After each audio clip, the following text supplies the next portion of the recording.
আচ্ছা, ইলিয়াড শেষ হয়েছে। আগামেমনন কি তোমরা পড়তেছো? পড়েছো নাকি অবস্থা?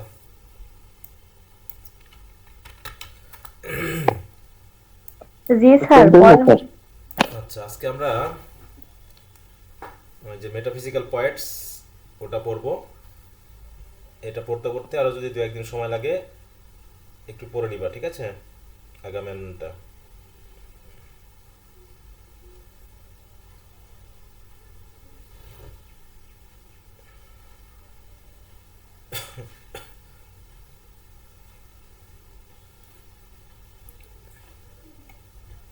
তো ইলিয়াড নিয়ে কারো কোনো ইয়ে আছে? আপত্তি বিপত্তি কিছু আছে? না স্যার। আচ্ছা, না স্যার। যদি না থাকে তো ভালো। আচ্ছা, এখানে আরেকটা কথা একটু বলার আছে, সেটা হলো বিশেষ করে যাদের কন্টিনেন্টাল লিটারেচার আছে, তো এখানে তোমরা আছো 66 জন। তার ভিতরে যাদের ইএলটি আছে তারা তো অলরেডি ইএলটি কোর্সটা করতেছো। আমার মনে হচ্ছে তোমাদের কন্টিনেন্টাল লিটারেচারের ওই অংশটা একটু আলাদা করে শুরু করা দরকার, ঠিক আছে? যেহেতু 5টা টপিক আছে, আমরা মোটামুটি 1 মাসের একটা ইয়া নিলে হয়ে যাবে, যেহেতু এখানে কিছু বড় কোর্স যেগুলো আছে সেগুলো তো টেক্সট পড়ানো যাবে না, তো সেই হিসাবে সামারি বা ওই অনুসারে আলোচনা করলে আমাদের 1 মাসে আলাদা করে ইয়ে করতে হবে। তাই যাদের কন্টিনেন্টাল লিটারেচার আছে তাদের জন্য সামনে মাসে, ঠিক আছে, তো মার্চ মাসটা 1 মাস আমরা আলাদা করে একটা টাইম ধরে ওটা আলাদা করে ক্লাস করব। তা যারা মোটামুটি ইন্টারেস্টেড, যারা এখানে আছো যারা ইন্টারেস্টেড, তারা 1 মাসের ফি দিয়ে ওই গ্রুপটাতে যুক্ত হবার, ঠিক আছে তো সবাই? এই কথা বোঝা গেল আমার, যাদের আছে আর কি। আচ্ছা। হুম। জি স্যার। হ্যাঁ, কারণ ওটা আলাদা করে শুরু করতে গেলে এখনো দেরি লাগবে, বুঝতে পারছো?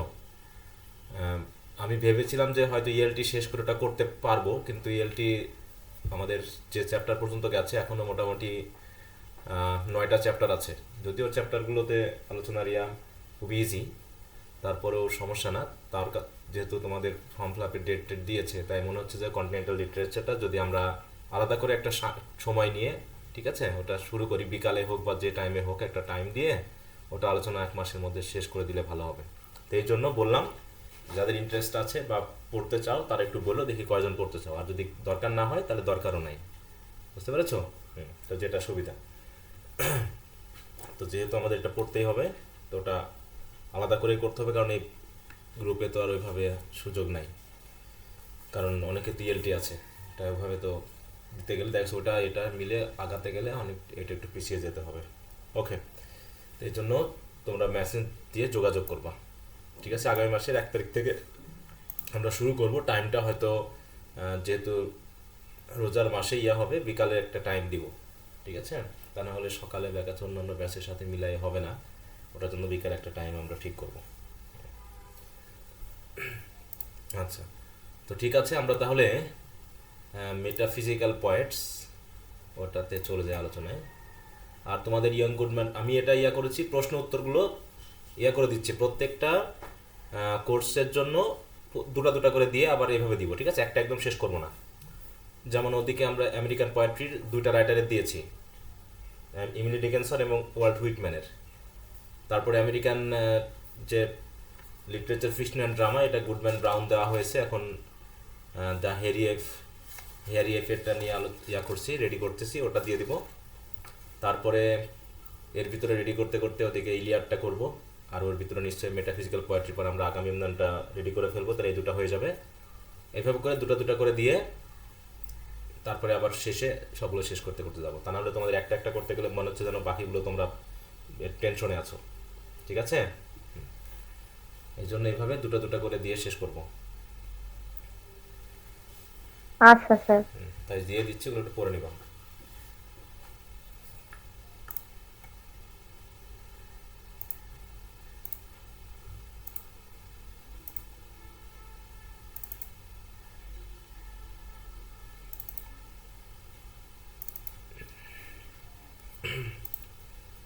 দ্য মেটাফিজিক্যাল পয়েন্টস টেক্সটটা খুব একটা বড় না, সহজই আছে। আর এখানে কী কী আলোচনার বিষয় আছে সেগুলো আমরা একটু দেখি। দ্য স্টাডি অফ পোয়েট্রির বিষয়গুলো সব পড়ছো তো সবাই ঠিক মতো? Study of poetry, G sir. হ্যাঁ, একটু ভালো করে দেখে নিব।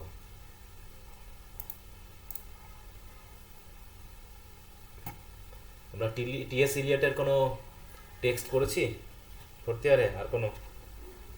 স্যার কবিতা দ্য ওয়াস্টল্যান্ড পড়া হয়েছে স্যার, তারপরে the love song of the Alfred Prufrock. হুম, আমরা ওয়েস্টল্যান্ড, তারপরে the love song of J Alfred Prufrock, এগুলো পড়েছি।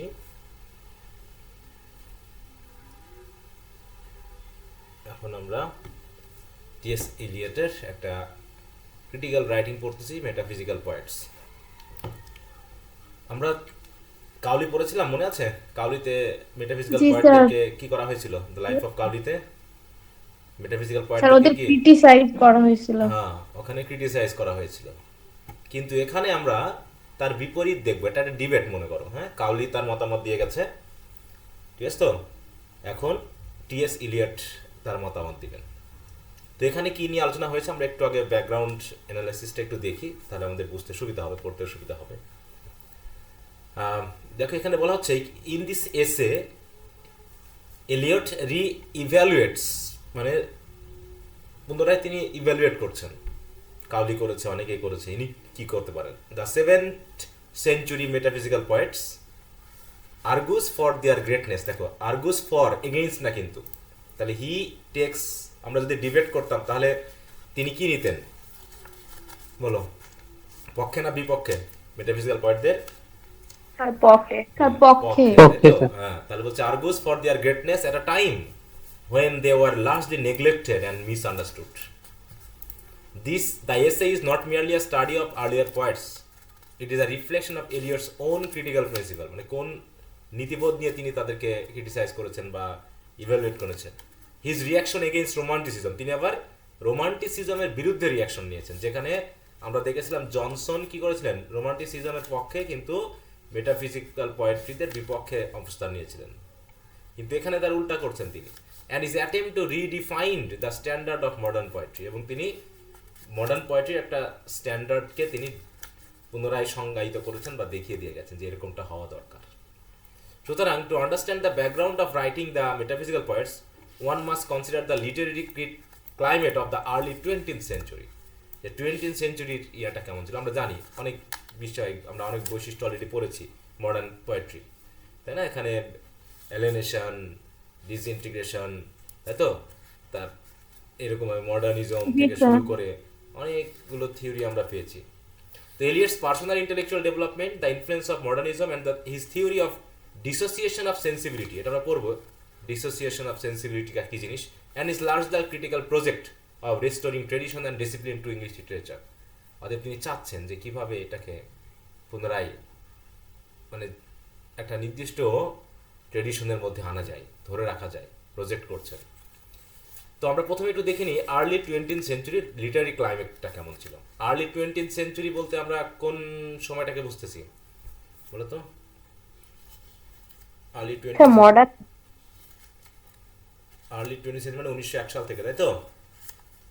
জি স্যার, 1939 এটা পর্যন্ত। আর্লি বলা হচ্ছে মানে 1901 সাল থেকে পরবর্তী অংশে। বলছে when Eliot wrote the metaphysical poets, English literature was still under the strong influence of romanticism and Victorianism. তখন এই প্রভাবটা চলছিল।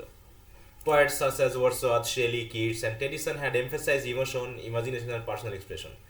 এই যে তত্ত্বগুলো আছে, emotion, imagination and personal expression, এখন কি এগুলো বাদ গেছে না এগুলো এখনো আছে পোয়েট্রি বা সাহিত্য রচনার ক্ষেত্রে? বলো, এগুলো কি বাদ গেছে এই বৈশিষ্ট্য? না স্যার।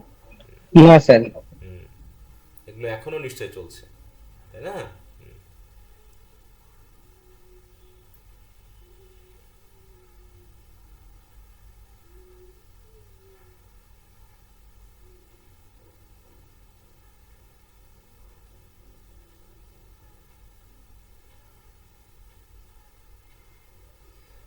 তারপর কি বলছেন, poetry was often associated with lyrical beauty and emotional intensity. এগুলো তো থাকবেই, পোয়েট্রির সাথে মিউজিক্যালিটি থাকবে, লিরিক্যাল ইন্টেন্সিটি থাকবে, হ্যাঁ, ইমোশনাল ইন্টেন্সিটি থাকবে, এগুলো থাকবেই। এগুলো সবসময় ছিল, শুধু যে রোমান্টিক এজের ফিচার তা না, এটা তার আগেও ছিল। সনেট যখন লেখা হয়েছে সেই 17th সেঞ্চুরিতে, ওয়ার্ডসওয়ার্থ শেক্সপিয়ারের সময়, তখনও রাইম, রিদম, মিউজিক্যালিটি তখনও ছিল। অতএব এটা যেন, এগুলো যেন পোয়েট্রির একদম বেসিক জিনিস। যদিও আমরা দেখেছি অ্যাপোলজি ফর পোয়েট্রিতে বলা হয়েছে যে রাইম, তাই তো, বা মিটার এটা পোয়েট্রির জন্য মুখ্য বিষয় না। আবার স্টাডি অফ পোয়েট্রিতে আমরা দেখলাম কি, পোয়েট্রি হতে হলে কি রাইম, রিদম, মিটার গুরুত্বপূর্ণ নাকি ট্রুথ অ্যান্ড হাই সিরিয়াসনেস গুরুত্বপূর্ণ? কোনটা? Sir poetry, high truth and high হ্যাঁ, তাই তো, high truth and high seriousness থাকতে হবে, যেখানে শুধু ভার্স দিলেই, কিছু ছন্দ মেলালেই কবিতা হয়ে যায় না। হ্যাঁ, তারপর হচ্ছে দেখুন, however the aftermath of World War the First shattered the optimistic world view। তাহলে প্রথম বিশ্বযুদ্ধের পরবর্তীতেই এই সাহিত্যের একটা পরিবর্তন আছে 19th century লিটারেচারে। The war expose the fragility of human civilisation and the created a sense of disillusionment and fragmentation. এই যে এটা, মানে আমরা যতগুলো মডার্ন লিটারেচার যা পড়েছি, তাই এই দুটা বৈশিষ্ট্য যেন সবচেয়ে বেশি ব্যবহৃত হয়েছে। বিশেষ করে মডার্ন ড্রামাতে তো আমরা পেয়েছি, তাই না? ওয়েটিং ফর গড তো একদম মানে একদম চোখে হাত দিয়ে আঙ্গুল দিয়ে দেখে দেওয়া হয়েছে যে কীভাবে মানুষ, হ্যাঁ, কী হচ্ছে, অ্যালিনেশনে ভুগতেছে। এখন আরও বেশি অ্যালিনেশন না, বলো? এখন কি, এখন আরও বেশি না? কারণ কি, এক জায়গায় যদি 5টা বন্ধু গল্প করে বসে, তা গল্পের থেকে কোথায় হাত থাকে বেশি আমাদের, বলো? মোবাইলে স্যার। মোবাইল। Mobile sir. হ্যাঁ, 5জন বসে আছি, 5জনই ঘুরতে এসেছি, চল চল বন্ধু একটু ঘুরে আসি, তো এক জায়গায় বসলাম পুকুরের পাড়ে, বসার পর কি গল্প হবে? না যার মতো মোবাইল না নিয়ে স্যার। টিপতেছে, বসে বসে পিঠে পিঠ লাগায় মোবাইল টিপতেছে, কোনো কথা নেই, কথাবার্তা নেই, কোনো হইচই নেই, কোনো আওয়াজ নেই, মোবাইল ঘাটতেছে, আর মাঝে মাঝে দু একটা কথাবার্তা হচ্ছে, এই। ঠিক আছে, তো ওয়েটিং ফর গডের মতো করে ভাবতেছি যে মোবাইলের উপর একটা লেখা যায় কিনা, একটা ড্রামা লেখা যায় কিনা, বলো? যে ঠিক ওইরকম একটা 2-3 বন্ধু নিয়ে একটা ড্রামা লিখতে হবে, যেখানে দেখানো হবে তাদের ইন্টারাকশনগুলো কেমন ব্রেকিং বা ফ্র্যাগমেন্টেড। বুঝতে পারছো? কারণ কি, সব মোবাইল ঘাটতেছে, এক একটা ইঙ্গিত দিয়ে দেখা যাবে যে কথাবার্তা ওই যে সেই মানে কমপ্লিট হচ্ছে না। বুঝতে পারছো? অন্তরের সেই কানেকশনটা যেন আর আসছে না, কারণ সবার হাতেই মোবাইল ফোন। তাই বলছে, দেখো, the modern is seemed chaotic, বলছে কি chaotic, spiritually MT and morally uncertain. এগুলো কোথায় দেখানো হয়েছে? Chaotic, spiritually MT and morally uncertain. কোন মানে পোয়েট্রিতে সবচেয়ে বেশি দেখানো হয়েছে এটা, বলো তো? লাভ সং এ নাকি স্যার, যে আলফ্রেড প্রকপে? সেটা তো আছে, ওয়েস্টল্যান্ডে সবচেয়ে বেশি দেখানো হয়েছে না? হ্যাঁ, ওয়েস্টল্যান্ডটাতে জি স্যার। বেশি দেখানো হয়েছে। মানে কয়টা পার্ট আছে? How many parts are there in Waste Land? Sir sir 5টা। 5 পার্টস। ভালো করে খেয়াল রাখো। Writers felt the need for a new poetic language capable of expressing complexity and intellectual truth. অতএব it was within this context that modernism emerged and modernist writers, তাহলে ঠিক প্রথম বিশ্বযুদ্ধ আগ পর্যন্ত ছিল হচ্ছে রোমান্টিক এজ বা ভিক্টোরিয়ান এজের একটা প্রভাব, যেটা হচ্ছে early 19th century, 20th century, early 20th century। ঠিক আছে, তো যেটা হচ্ছে কি তোমার ওই সময় প্রথম বিশ্বযুদ্ধ পরবর্তী চেঞ্জ হয়ে গেল, মডার্নিজমের থিওরিটা আসলো। তাই হচ্ছে যে modernist writers rejected sentimentalism and sought new forms of technique. তাদের ভিতরে কোনো সেন্টিমেন্টালিটি চলবে না। Eliot along with figures like Ezra Pound played a central role in shaping this movement. Eliot believe that poetry should not merely express personal emotion but should reflect a discipline and unified sensibility. এগুলো থাকতে হবে। এবার হচ্ছে Eliot's intellectual formation. Eliot's academic background deeply influences critical thinking. At Harvard University, he studied philosophy, particularly the work of F. H. Bradley. Bradley's idea about perception and the complexity of experience shaped Eliot's understanding of consciousness and reality. মানে তিনি তার intellectual formation দিয়েই তিনি কিন্তু এগুলো লিখেছেন, তাকে বুঝতে চাচ্ছেন। আমরা যখন কোনো সাহিত্যকর্মকে ক্রিটিসাইজ করি বা ইভ্যালুয়েট করি, তখন সবচেয়ে বড় ভূমিকা পালন করে কি বলতো? আমাদের বর্তমান কালচারাল কনটেক্সট, আমাদের বর্তমান সেটিংগুলো কিন্তু বেশি প্রভাব বিস্তার করে কি না? অতএব এখন যখন আমি কোনো সাহিত্যকর্ম আলোচনা করব, তখন আমার বর্তমান পরিস্থিতি, আমার বর্তমান যে অবস্থান রয়েছে, সেইগুলো কিন্তু এখানে বেশি ইফেক্ট ফেলবে। কারণ আমি যখন বিবেচনা করব, তখন যে সময় লেখা হয়েছে সেই সময়টা আমার কাছে বিবেচিত বিষয় হবে না।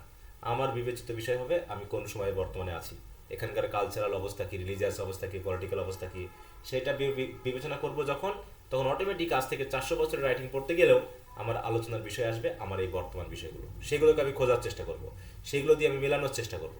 হ্যাঁ, এইভাবে। তাই বলছে দেখো, Eliot also studied French symbolist poets such as Charles, দেখো, Baudelaire and Jules Laforgue. From them he learned the importance of irony, intellectual subtlety and the fusion of thought and feeling. আমরা যেটা পড়তেছি, ইনি কোন দেশীয় রাইটার? টি.এস. ইলিয়ট। স্যার ইনি British. American, হ্যাঁ, American না sir? America. Sir British sir. হ্যাঁ, আমরা কি পড়তেছি? আমরা কিন্তু আমেরিকান লিটারেচার পড়ছি না, ঠিক আছে? আচ্ছা, তো দেখো, তাই বলছে, by the time Eliot read the metaphysical poets he had already formulated many of his key critical ideas including those express in his earlier essay like tradition and individual talent. এটা মনে তোমাদের নাই না? এটা থাকলে খুব ভালো হতো, tradition and individual talent. He believed that poetry should achieve impersonality and should be rooted in historical sense. His admiration for the metaphysical poets stemmed from their intellectual discipline and structurality. মানে তিনি কেন metaphysical পোয়েটদের পোয়েট্রিকে পছন্দ করছেন, সেটা মোটামুটি তার intellectual ব্যাপারের সাথে রিলেটেড রেখেই তিনি এর আলোচনা করার চেষ্টা করেছেন। সবচেয়ে বেশি গুরুত্বপূর্ণ হচ্ছে the revival of interest in the 17th century poetry. 17th century poetry মানে কোন সময়ের কথা বলা হচ্ছে বলো? Sir metaphysical poetry sir. Metaphysical পোয়েটদের, তাই তো? যেটা জ্যাকোবিয়ান এজ, ক্যারোলাইন এজ, এই সময়ে যারা লিখেছে। বলছে বিফোর এলিয়টস ইন্টারভেনশন, বলছে এলিয়টস এগুলো নিয়ে ভাবার আগে মেটাফিজিক্যাল পয়েন্টদের নিয়ে আগে ভাবতে হলে আমাদের কি বুঝতে হবে? দেখো, the metaphysical points are often dismissed as obscure and overlay intellectual, যেটা আমরা আগেও পেয়েছি, জনসন বলছেন। এই জন্য তাদেরকে তিনি টাইটেল দিয়েছেন মেটাফিজিক্যাল পয়েন্ট। মানে তারা একটু, মানে কি বলবো, অ্যাবস্ট্রাক্ট ধারণা নিয়ে আলোচনা করে এবং অতিমাত্রায় ইন্টেলেকচুয়ালিটি দেখানোর চেষ্টা করে, অতিমাত্রায় বুদ্ধিভিত্তিক বিষয়গুলোকে শো করতে চায়। কিন্তু অনেক ক্রিটিক এগুলোকে পছন্দ করেননি। যেমন হচ্ছে critics of the 19th century regarded them as eccentric and unnatural, তাই তো? তাদের আলোচনার বিষয়বস্তু, তাদের স্টাইল, এগুলোকে আনন্যাচারাল বলছেন। The smoothness and harmony of Augustan poetry and the emotional expressiveness of romantic poetry had overshadowed the complex style of like John Donne, George Herbert. মানে এদের তো মোটামুটি ওই রোমান্টিক এইজ বা হচ্ছে ভিক্টোরিয়ান এইজ এদের আগের লেখা, তারপরেও দেখা যাচ্ছে ভিক্টোরিয়ান এবং রোমান্টিক পোয়েট্রি এমনভাবে মানুষকে প্রভাবিত করে যে মেটাফিজিক্যাল পোয়েট্রির কথা মানুষ ভুলেই যায়।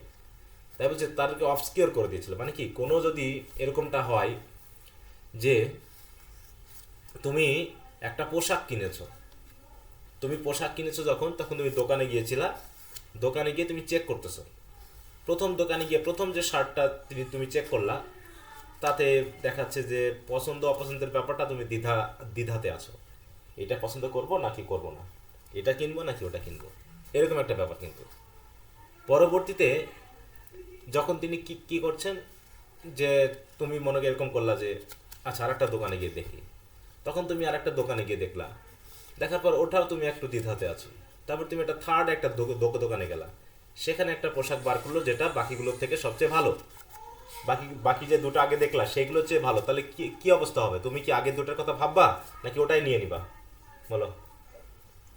যেটা পরে দেখতে হবে ওটা দেখলা। অথবা যদি এমনটা হয় যে তুমি প্রথম যেটা দেখেছিলা, এই তিনটা যখন দেখলা তার ভিতরে মনে হলো প্রথমটাই সবচেয়ে ভালো, তাহলে বাকি দুটার কি অবস্থা হবে? তুমি কি নিবা? না স্যার, প্রথমটা নিব। প্রথমটাই নিবা। তো ব্যাপারগুলো ঠিক ওরকমই। হ্যাঁ, তো ব্যাপারটা ওরকম যে তুমি যখন কোনো কিছু গ্রহণ করতেছো, তখন তুমি ভাবতেছো যে ওই পূর্বের নাকি পরের না কোনটা, তার ভিতরে তুমি সবচেয়ে বেস্টটা হচ্ছে গ্রহণ করতেছো, বেস্ট জিনিসটা। তো এখানেও দেখাচ্ছে 17th সেঞ্চুরিতে লেখা হয়েছে মেটাফিজিক্যাল পোয়েট্রি, তারপরে মোটামুটি এসেছে নিও ক্লাসিক্যাল এইজ, তারপরে হচ্ছে এসেছে তোমার রোমান্টিক এইজ, তারপরে এসেছে ভিক্টোরিয়ান এইজ, তারপরে এসেছে মডার্ন এইজ। তাহলে মডার্ন এজে এসে যখন আমরা পূর্বের পোয়েট্রির কথা ভাবতেছি, তাহলে কারো কাছে রোমান্টিক পোয়েট্রি ভালো লাগছে, কারো কাছে ভিক্টোরিয়ান পোয়েট্রি ভালো লাগছে, কারো কাছে হচ্ছে রোমান্টিক ভিক্টোরিয়ানের চেয়ে মেটাফিজিক্যাল পোয়েট্রি ভালো লাগছে। অতএব দেখো, ফোকাস যদি আমরা পোয়েট্রি বলি, নাম বলি যদি আমরা ইয়াতে, তাহলে পোয়েট্রির স্পেশাল নামগুলো হচ্ছে সনেট, তাই তো? তারপর হচ্ছে এপিক, তারপর হচ্ছে কি, এদিকে যদি আমরা দেখি কি হচ্ছে মেটাফিজিক্যাল পোয়েট্রি, তারপরে আরেক ধরনের ছিল ক্যাভিলিয়ার পোয়েট্রি, আছে না ক্যাভিলিয়ার পোয়েটদের লেখা? হ্যাঁ। তারপরে এদিকে আমরা পাচ্ছি কি নিও ক্লাসিক্যাল পোয়েট্রি, আলাদা করে নাম নেই। তারপর হচ্ছে এদিকে আমরা রোমান্টিক পোয়েট্রি বা ভিক্টোরিয়ান পোয়েট্রি পাচ্ছি, তারপরে মডার্ন পোয়েট্রি পাচ্ছি। হ্যাঁ, তাই যে মডার্ন এজে এসে দেখাচ্ছে যে অনেকের কাছেই মেটাফিজিক্যাল পোয়েট্রিগুলো ভালো লাগতো না, কারণ রোমান্টিক এবং ভিক্টোরিয়ান পোয়েট্রি দ্বারা তারা প্রভাবিত হয়েছে। কিন্তু এলিয়টের কাছে দেখা যাচ্ছে কি যে তিনি এই মেটাফিজিক্যাল পোয়েট্রিদেরকে অতটা ছোট করেননি। তাই বলছে দেখো যে the smoothness and harmony of Augustan poetry and the emotional, এই অগাস্টান মানে কোন এজ জানো বলো তো? অগাস্টান এজ কোন এজের মধ্যে পড়তেছে? Restoration sir. হ্যাঁ, নিও ক্লাসিক্যাল স্যার মধ্যে ফেলবা। নিও ক্লাসিক্যাল, সেন্সিবিলিটি, তারপরে এজ অফ পোপ, ওই হ্যাঁ কি হ্যাঁ ছিল? হ্যাঁ, ওই নিও ক্লাসিক্যাল এজের ওগুলো থেকে দেখানো হচ্ছে, তাই তো? নিও ক্লাসিক্যাল রেস্টোরেশন ওগুলোর মধ্যে এক একটা বই এক এক রকম দেখায়, এই জন্য এখানে একটু খেয়াল করবা। তো যাই হোক, তাই বলছে দেখো যে কি হলো, ওভারশ্যাডো করতে দেখো, had overshadowed the complex style of poets like John Donne, George Herbert and Andrew Marvell. Eliot sought to challenge this neglect. অতএব এলিয়ট ভাবে দেখি তো কী অবস্থা, সবাই শুধু রোমান্টিক পোয়েট্রির কথা বলে, সবাই শুধু তোমার ভিক্টোরিয়ান পোয়েট্রির কথা বলে, তা মেটাফিজিক্যাল পোয়েটদের নিয়ে কি হয়েছে? কারণ অধিকাংশ সবাই নেগলেক্ট করেছে, কিন্তু তিনি এই নেগলেক্টের বিরুদ্ধে চ্যালেঞ্জ করলেন। He argued that this poets possessed a unified sensibility. তখন তিনি দেখলেন যে না, এদের তো ভালোই লাগতেছে, হ্যাঁ, তাদের সেন্সিবিলিটিগুলো খুব ইউনিফাইড, হ্যাঁ, অত এলোমেলো না আলোচনাগুলো, ইন্টালেকচুয়াল ব্যাপারটা তারা একটু বেশি দেখাচ্ছে, এটাই আর কি। That allowed them to combine thought and feeling in a harmonious way. In praising them, Eliot was not merely revising literary history, he was redefining poetic excellence. মানে তিনি এগুলো করার মাধ্যমে পোয়েট্রি কেমন হতে হবে, পোয়েট্রির এক্সেলেন্সগুলোকে আমরা সর্বোচ্চ মাত্রায় ধরতে পারি কোন দিক থেকে, এগুলো নিয়ে তিনি কথা বলেছেন। কথা বলতে গিয়ে যে কথাগুলো এসেছে সেটা হলো কি, সেন্সিবিলিটির ব্যাপারটা। হ্যাঁ, এই যে দেখো ইউনিফাইড সেন্সিবিলিটি, এখন এই সেন্সিবিলিটির দুটা ফর্ম কিন্তু আমরা এখানে আলোচনা করব। দেখো এই জায়গায় আছে যেটা, আচ্ছা এখানে আচ্ছা, তো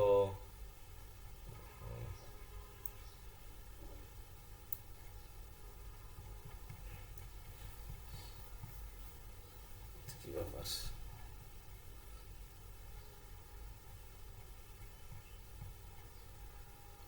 আচ্ছা আচ্ছা, যে unification and dissociation of sensibility in metaphysical poetry, এই জায়গাটা আমরা যখন আলোচনা করব বা পড়বো তখন আস্তে আস্তে ক্লিয়ার হয়ে যাবে যে আসলে কি বোঝানো হচ্ছে।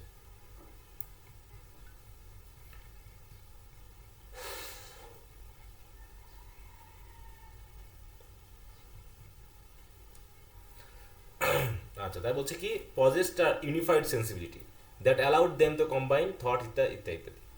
এবার হচ্ছে দ্য কনসেপ্ট অফ ডিসোসিয়েশন, তাহলে একটা হচ্ছে ইউনিফিকেশন আর একটা হচ্ছে ডিসোসিয়েশন অফ সেন্সিবিলিটি।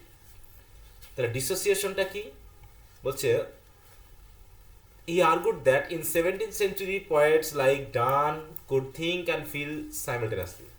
মানে একই সাথে তিনি থিঙ্ক এবং ফিল একসাথে করতে পারতেন। Their poetry fuse intellectual argument with emotional intensity. আর এটার জন্যই তারা ইন্টেলেকচুয়াল আর্গুমেন্টগুলো দিতে পেরেছেন ঠিক ইমোশন দিয়ে, যদিও আর্গুমেন্টেটিভ বিষয়গুলো, রিজনগুলো ইমোশন দিয়ে কাজ করে না, ইমোশনের উপর ডিপেন্ড করে না, কারণ ইমোশন হলে মানুষ অনেকটা অন্ধের মতো হয়ে যায়, তারা বিষয়গুলো বুঝতে পারে না বাস্তবতা আসলে কী জিনিস। তাই বলছে যে দেয়ার পোয়েট্রি ফিউজ ইন্টেলেকচুয়াল আর্গুমেন্ট, কিন্তু কে দিয়ে উইথ ইমোশনাল ইন্টেন্সিটি। এটা হলো সবচেয়ে বড় জিনিস, যে এই জায়গাতে তাদেরকে মানে পোয়েট্রির ব্যাপারে থেকে তারা অন্য কিছু বলতে আগ্রহী বেশি। জনসন বিশেষ করে। According to Eliot, unity was lost after the 17th century। কিন্তু 17th century পরে সেই যে ইউনিটি তারা অর্জন করেছিল সেটা কেমন জানি শেষ হয়ে যায়। He claim that poets such as Milton and Dryden contributed to a separation between thought and feeling। যে তারাই প্রধানত এই চিন্তা এবং ফিলিংয়ের মধ্যে যে পার্থক্য বা বিচ্ছেদ সেটা এই মিল্টন এবং ড্রাইডেনের মতো পোয়েটরাই ঘটিয়েছে। As a result, later poetry either become too intellectual or too emotional. অতএব পরবর্তী এগুলোতে দেখা যাচ্ছে যে দুইটাকে তারা ঠিক মতো দেখাতে পারতেছে না, ইমোশনাল পারলে ইন্টালেক্ট পারে না নাকি, আবার ইন্টালেক্ট পারলে ইমোশনাল পারে না। হ্যাঁ, থট আছে তো ফিলিং নাই, ফিলিং আছে তো থট নাই, এরকম আর কি বিষয়টা, কারণ তারা ওটাকে সেপারেট করে ফেলেছে। কিন্তু পরবর্তীতে লেটার পোয়েট্রি, হ্যাঁ, either become too intellectual or too emotional, কারণ তার আগের পোয়েট্রিগুলো এগুলোকে মেনটেন করতো যে কোনটাতে বেশি মাত্রায় ইমোশনাল অথবা ইন্টেলেকচুয়াল দুটাতেই হওয়া যাবে না। This theory reflected Eliot's dissatisfaction with romantic poetry. তিনি যে রোমান্টিক পোয়েট্রি নিয়ে খুব ডিস্যাটিসফাইড সেটা আলোচনা করেছেন। Which he believed emphasize emotion at the expense of intellect. Intellect ব্যাপারটা খুবই জরুরি, যেটা মেটাফিজিক্যাল পোয়েটদের মধ্যেই পাওয়া যায়, কিন্তু এই ইন্টালেক্টে তাকে রোমান্টিক পোয়েট্রি থেকে আলাদা করে দিয়েছে, বের করে দিয়েছে। হ্যাঁ, by highlighting the metaphysical points unity of sensibility, অতএব সেন্সিবিলিটিগুলোকে কীভাবে সে ইউনিফাইড করে নিয়ে আসতেছে, তাদের ইউনিটিকে কীভাবে দেখাচ্ছে, সেই জিনিসটাই হলো দেখো Eliot explicitly criticise the dominant poetic tradition of the 19th century. এভাবে তিনি কিন্তু ক্রিটিসাইজ করেছেন। তাহলে পোয়েট্রির ধারাবাহিকতার যে পরিবর্তনগুলো এসেছে, কোনো পোয়েট্রি খুব ভালো হয়েছে, কোনো পোয়েট্রি খুবই মানে কি বলবো আকর্ষণীয় হয়নি বা পড়ার মতো না, খুবই ডিপ, খুবই হার্ড, ইত্যাদি ইত্যাদি, এগুলো দেখানো হচ্ছে। ঠিক আছে, আচ্ছা সবাই বুঝতে পারছো তোমাকে? জি স্যার। আচ্ছা আমি একটু আসছি, তোমরা একটু অপেক্ষা করো।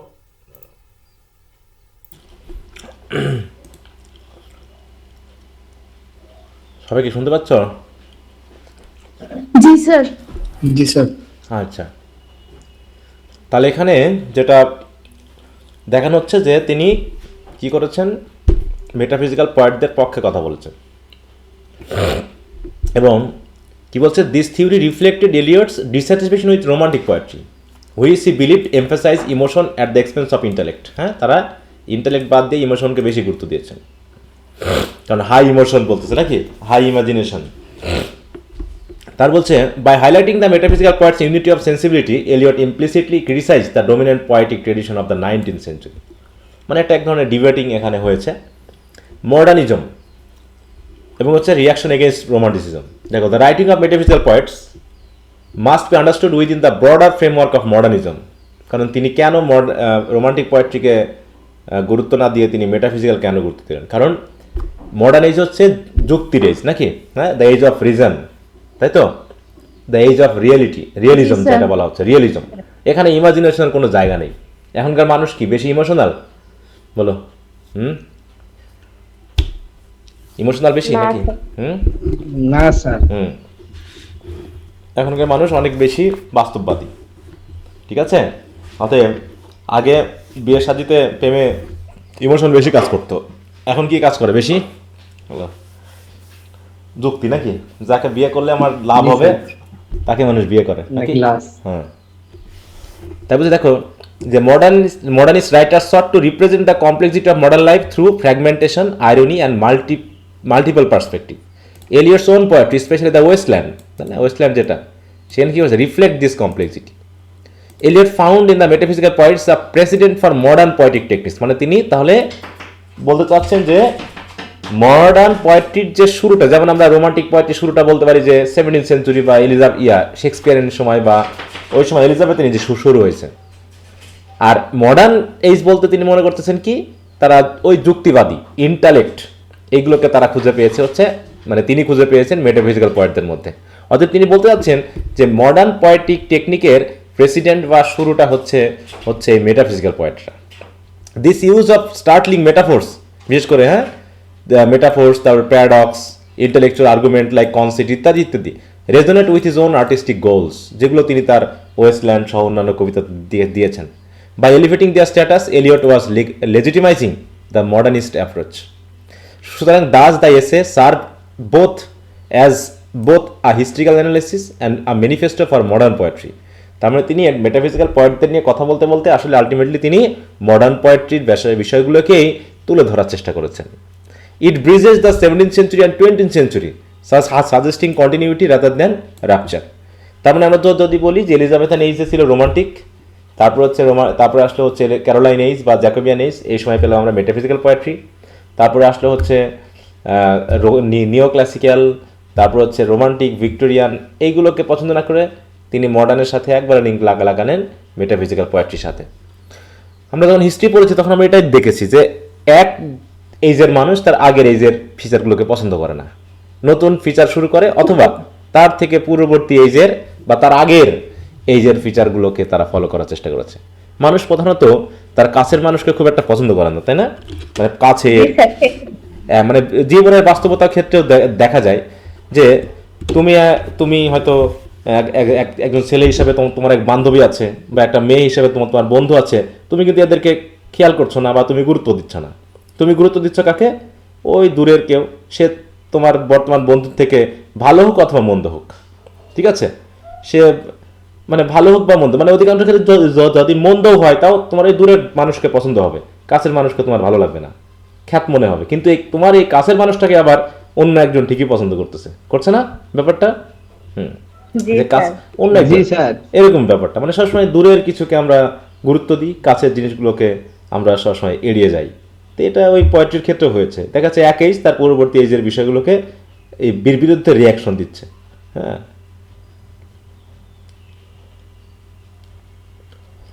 আচ্ছা তাই বলতেছি, দেখো রিয়াকশন এগেইনস্ট রোমান্টিসিজম।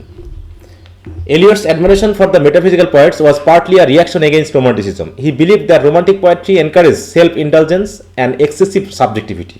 অতিমাত্রায়, হ্যাঁ, যেমন আমরা যদি জন কিটসের বলে, ওয়ার্ডসওয়ার্থের বলি, তারা ইমাজিনেশনকে বেশি গুরুত্ব দিয়েছে। তারপরে এস.টি. কোল্রিজের পোয়েট্রি পড়তে গেলে তো আমরা বুঝতে পারতেছি যে ওর মধ্যে বাস্তবতাই নাই। ব্যাপারটা এরকম না? বিশেষ করে কুবলা খান যখন পড়েছি তখন কি ওর ভিতরে কোনো বাস্তবতা আছে বলো? স্যার হ্যাঁ, হাই ইমাজিনেশনের পাওয়ার দেখানো হয়েছে ওই জায়গায়। In contrast, the metaphysical poets displayed discipline, wit, and intellectual rigor. In his border critical writings, Eliot emphasized দেখো impersonality in art. তাহলে ওরা সবাই সাবজেক্টিভিটি আর এটা হচ্ছে ইম্পার্সোনালিটি বা অবজেক্টিভিটিকে বেশি গুরুত্ব দিয়েছেন। He argued that poetry should not be a direct expression of the poet's personal emotion. Poetry কখনো কোনো মানুষের পার্সোনাল ইমোশন ডিরেক্টলি প্রকাশ করার মাধ্যম হতে পারে না, but should transform emotion into art through structure and tradition. অতএব metaphysical poets in his view exemplified this principle. Therefore, the metaphysical poets can be seen as a polemical essay aimed at reshaping literary taste. মানে মানুষের literary টেস্টটাকে reshape করতে হবে। টেস্টের এত অধপতন বলে আজকে তারা রোমান্টিক পোয়েট্রি পছন্দ করছে, ভিক্টোরিয়ান পোয়েট্রি পছন্দ করছে, অথচ মেটাফিজিক্যাল পোয়েটদের পছন্দ করছে না। সুতরাং Eliot was challenging the prevailing canon and proposing a new model for poetic excellence. তো এইভাবে তিনি মোটামুটি রোমান্টিকের পরিবর্তে মেটাফিজিক্যাল পোয়েটদেরকে গুরুত্ব দিচ্ছেন। তো যাই হোক, এগুলো আর পড়বো না, পোস্ট আর ইয়াগুলো কী কী তোমরা একটু দেখে নিবা। আমরা এখন সরাসরি একটু টেক্সট পড়ি, কিছু মোটামুটি যে ইয়াগুলো আছে, সামারি টামারিগুলো আছে, প্যারাফ্রেজগুলো পড়ে আমরা একটু দেখার চেষ্টা করি এখানে কি আসছে আসলে। তাহলে এটা হচ্ছে কি, T S. Eliot review of metaphysical lyrics and poems of the 17th century Donne to Butler. তাহলে তিনি আলোচনা করেছেন কোন কবি থেকে কোন কবি পর্যন্ত, আলোচনার বিষয় এখানে জন ডান থেকে। হ্যাঁ, selected and edited with an essay by Harvard J C. দেখো গ্রিয়ারসন, অক্সফোর্ড, গ্ল্যারেন্ডন প্রেস, মানে এখানে লেখা। তাহলে এইগুলোকে selected and edited with an essay. তাহলে একটা এসে, সেই এসের নামটা হচ্ছে এখানে দেখানো হচ্ছে টাইমস লিটারারি সাপ্লিমেন্ট। এই এসেতে তিনি কি করেছেন, এই জে.সি. গ্রিসনের দ্বারা লিখিত বিষয়গুলোকে এডিটেড বা সিলেক্টেড হওয়ার মাধ্যমে আমরা এটা হাতে পেয়েছি আর কি। যেটা তিনি লিখছেন সেটাকে এডিট করেছে এই দুই এরা, এবং সেটা অক্সফোর্ড ইউনিভার্সিটি প্রেস বা ক্ল্যারেন্ডন প্রেস প্রকাশিত অক্টোবর 1921। তাহলে কত সালে? 1921 সালে অক্টোবর মাসে। তো তিনি কি বলছেন আমরা একটু দেখি। প্রথমে হচ্ছে on the dissociation of sensibility. বলছে by collecting this poem from the works of a generation more often named than read. যাদের অনেক নাম বলা হয়, নাম করা হয়, তা কিন্তু তাদের কবিতা খুব একটা পড়া হয় না, এমন একটা জেনারেশনের কাছ থেকে এই পয়েমগুলোকে কালেক্ট করার মাধ্যমে, দেখো by collecting this poems from the work of a generation more often named than read and more often read than profitably studied. বলছে তাদের নামই বেশি করে পড়ার থেকে, আর যদিও বা পড়ে তাহলে প্রায়ই পড়ে কিন্তু দ্যান প্রফিটেবলি স্টাডি, তারা কিন্তু এটা নিয়ে গবেষণা করে না বা স্টাডি করে না, জাস্ট সিম্পলি পড়ে। এই জন্য professor Grierson has rendered a service for some importance. তিনি কিন্তু এই বিষয়গুলো ভেবে কিছু সার্ভিস দিতে চাচ্ছেন। কীভাবে? Certainly the reader will meet with many poems already preserve in other anthologies. বলছে হ্যাঁ, হয়তো বা রিডারেরা আরও যে সকল collection of literary genres like anthology যেটা বলা হয়, এখানে যদিও তারা অনেক হয়তো বা বলছে কি the reader will met with many poems, অনেক ধরনের পয়েম তারা হয়তো বা পাবে যদি তারা অ্যান্থোলজিটা হাতে নেয়। At the same time that he discover poems such as those of Aurelian, Townshend or Lord Herbert Cherbury here included. মানে এদের কবিতাও হয়তো এর ভিতরে তিনি পেয়ে যেতে পারেন। But the function of such an anthology as this is neither that of professor Saintsbury admiration edition of Caroline poets or that of the Oxford book English verse. মানে মূল কথা এখানে তিনি দেখাতে যাচ্ছেন, যেহেতু ক্রিটিসাইজ যখন করা হয় তখন পূর্বের বিষয়গুলোর সাথে একটু কথা বলে ধার নিয়ে বইগুলোকে মডিফাই করে তিনি এগুলো আলোচনা করতে পারেন। তাই বলছে বাই দ্য দেখো but the function of such an anthology as this, তাহলে এইরকম একটা অ্যান্থোলজির যে ফাংশন, সেই ফাংশনগুলো is neither that of professor Saintsbury's admirable edition of Caroline poets, যে এই যে টি.এস. ইলিয়ট যে কাজটা করেছেন এটা না প্রফেসর সেন্টসবারির মতো যেখানে তিনি ক্যারোলাইন পয়েন্টদের নিয়ে অ্যাডমাইরেবলি আলোচনা করেছেন, নর that of Oxford book of English verse, না তিনি অক্সফোর্ড বুক অফ ইংলিশ ভার্সের মতো করে তিনি লিখেছেন। মানে মূল কথা হলো তিনি একটু ভিন্ন মাত্রা যোগ করেছেন তার রাইটিংয়ে, এটা বলতে চাওয়া হচ্ছে। Mr Grierson books is in itself a piece of criticism, বলছে বইটা নিজে একটা criticism, and that a provocation of criticism, অথবা হতে পারে কি এটা একটা হয় ক্রিটিসিজম না হয় হচ্ছে প্রভোকেশন অফ ক্রিটিসিজম, মানে ক্রিটিসিজম করার একটা কি বলো, প্রভোগ করা মানে কি উত্তেজিত করা নাকি, কাউকে কোনো কিছু করার এনকারেজ করা। তাহলে এই বইটা এর দুটার মধ্যে যে কোনো একটা হবে, হয় সরাসরি একদম এটা হচ্ছে একটা ক্রিটিসিজম, অথবা হতে পারে এটা একটা প্রভোকেশন অফ ক্রিটিসিজম, যেটা পড়লে পারে কেউ ক্রিটিসাইজ করার আগ্রহ বাড়বে আর কি। And we think that he was right in including so many poems of Donne, এবং এটা করতে গিয়ে তিনি যে ডানের অনেকগুলো পোয়েট্রি যোগ করেছেন, ঠিক আছে, পয়েম যোগ করেছেন, এই জন্য তিনি মোটামুটি এই বিষয়ে চিন্তা করাটা তার ঠিক আছে। Elsewhere, though not in many editions, accessible as documents in the case of metaphysical poetry, হচ্ছে যদিও কিছু কিছু ক্ষেত্রে আমরা অনেক সময় দেখা যাচ্ছে তার ডকুমেন্টগুলো পাওয়া যায়নি বা অ্যাক্সেসিবলগুলো হচ্ছে উই থিঙ্ক বলছে কি elsewhere accessible as documents in the case of metaphysical poetry। তাহলে এখানে দুটা মোটামুটি বিষয় এখানে উপস্থাপন করা হচ্ছে কম্পারেটিভ স্টাডি দিয়ে, মানে একটা পয়েন্টকে উপস্থাপন করে বোঝানোর জন্য। দেখো the phrase has long done duty as a term of abuse, তাহলে এই যে মেটাফিজিক্যাল পোয়েট্রি এটা নাকি একটা টার্ম ছিল, যে টার্মটা কি করা হয়েছে লং ডান ডিউটির কারণে, যেহেতু অনেকে ভিন্ন ভিন্ন ডিউটি পালন করে, অতএব মেটাফিজিক্যাল পয়েন্টদেরকে তারা অ্যাবিউজ করেছে, গালিগালাজ করেছে। And as the level of quaint and pleasant taste, the question is to what extent the so called metaphysical form বা স্কুল। এখন মূল প্রশ্ন হলো তাহলে এই মেটাফিজিক্যাল পয়েন্টটা কারা ছিল, এরা কীভাবে একটা গোষ্ঠী বা দল তৈরি করলো, স্কুল তৈরি করলো। In our own time we should say a movement, যেটাকে আমাদের সময় বললে হয়তো মুভমেন্ট মনে হতো। তার মানে তারা কি করেছে, মেটাফিজিক্যাল পয়েন্টটি বা পয়েন্টদেরকে জনগণের সামনে তুলে ধরা এবং তার অবস্থানকে মানে কি বলবো সাপোর্ট দিয়ে, মানে তাদের অবস্থাকে সাপোর্ট দিয়ে তিনি চেষ্টা করেছেন তাদেরকে জনসম্মুখে নিয়ে আসতে। ব্যাপারটা এরকম। তাই বলছে দেখো not only it is extremely difficult to define metaphysical poetry, বলছে এমন না যে মেটাফিজিক্যাল পোয়েট্রিটা ডিফাইন করা খুব কঠিন, but difficult to decide what poet's practice it and in which of their versus. এখন মূল কথা হলো কোন কবি এগুলো নিয়ে প্র্যাকটিস করে এবং কোন কবি, দেখো এই ক্ষেত্রে কি ঘটেছে, practice it and in which of this verse. তাহলে এই যে ভার্সগুলো আমরা পাচ্ছি, যে কবিতাগুলো পাচ্ছি, আমাদের যারা পয়েট আছে তারা কি এই কবিতার উপর ভিত্তি করে ক্রিটিসাইজ করছে বা প্র্যাকটিস করতেছে, নাকি আসলে এখানে অন্য কোনো ব্যাপার আছে। The poetry of Donne to whom Marvell and Bishop King are sometimes nearer than any of the other authors. তাহলে জন ডানের পোয়েট্রির সাথে কাছাকাছি পোয়েট্রি লিখছে কে কে বলো, পোয়েট্রি পাশাপাশি। জর্জ হারবার্ট, হ্যাঁ দেখো এই যে বিশপ কিং তিনি, এবং তার আরেকটা হচ্ছে কি মেটাফিজিক্যাল পয়েন্টদের। তো এই দুটাকে বিষয় রয়েছে। তারপরে দেখো the poetry of Donne to whom Marvell and Bishop King are sometimes nearer than any of the author is late Elizabethan. একটু খেয়াল করো, তাহলে ডানের যে পোয়েট্রি এটা কি এলিজাবেথান এজের নাকি এলিজাবেথান এজ পরবর্তী বলো তো? হ্যাঁ বলছে the poetry of Donne is late Elizabethan. Late Elizabeth অবশ্যই, কারণ আমরা জানি মেটাফিজিক্যাল পোয়েট্রি শুরু হয়েছে জেমস দ্য ফার্স্টের সময়ে বা জ্যাকোবিয়ান এজে, অতএব নিশ্চয়ই সেটা তাহলে দেখা যাচ্ছে যে কাছাকাছি না, এই মোটামুটি আর nearer than any other of their authors. তারপর দেখো is late Elizabethan its often feeling, মানে its feeling often very close to that of Chapman. চ্যাপম্যানের কথা মনে আছে, দ্য ফার্স্ট লুকিং, তাই তো চ্যাপম্যান হোমার। হ্যাঁ ওটা তো হোমার, কিন্তু চ্যাপম্যান কি রাইটার না, তিনি ওই যে হোমারে ট্রান্সলেট করেছিলেন তো এই 17th সেঞ্চুরিতে রোমান্টিক এজে, ঠিক আছে। তো রোমান্টিক এজে তিনি আসলে কি করেছেন বলো, এগুলোকে আলোচনা করেছেন, তাই তো। আচ্ছা, তাহলে আমরা কোথায় পেলাম যে এলিজাবেথের এই যে চ্যাপম্যানের এই যে আমরা যে হোমওয়ার্কটা পেলাম, এটা নিয়ে কি আলোচনা করেছে হলো তো কোন কবিতাতে? মাই ফার্স্ট লুকিং, হ্যাঁ, ইনটু জি স্যার। চ্যাপম্যানস হোমওয়ার্ক, এটা কার লেখা কবিতাটা? স্যার জন কিটসের। কোন এই যে ওটা?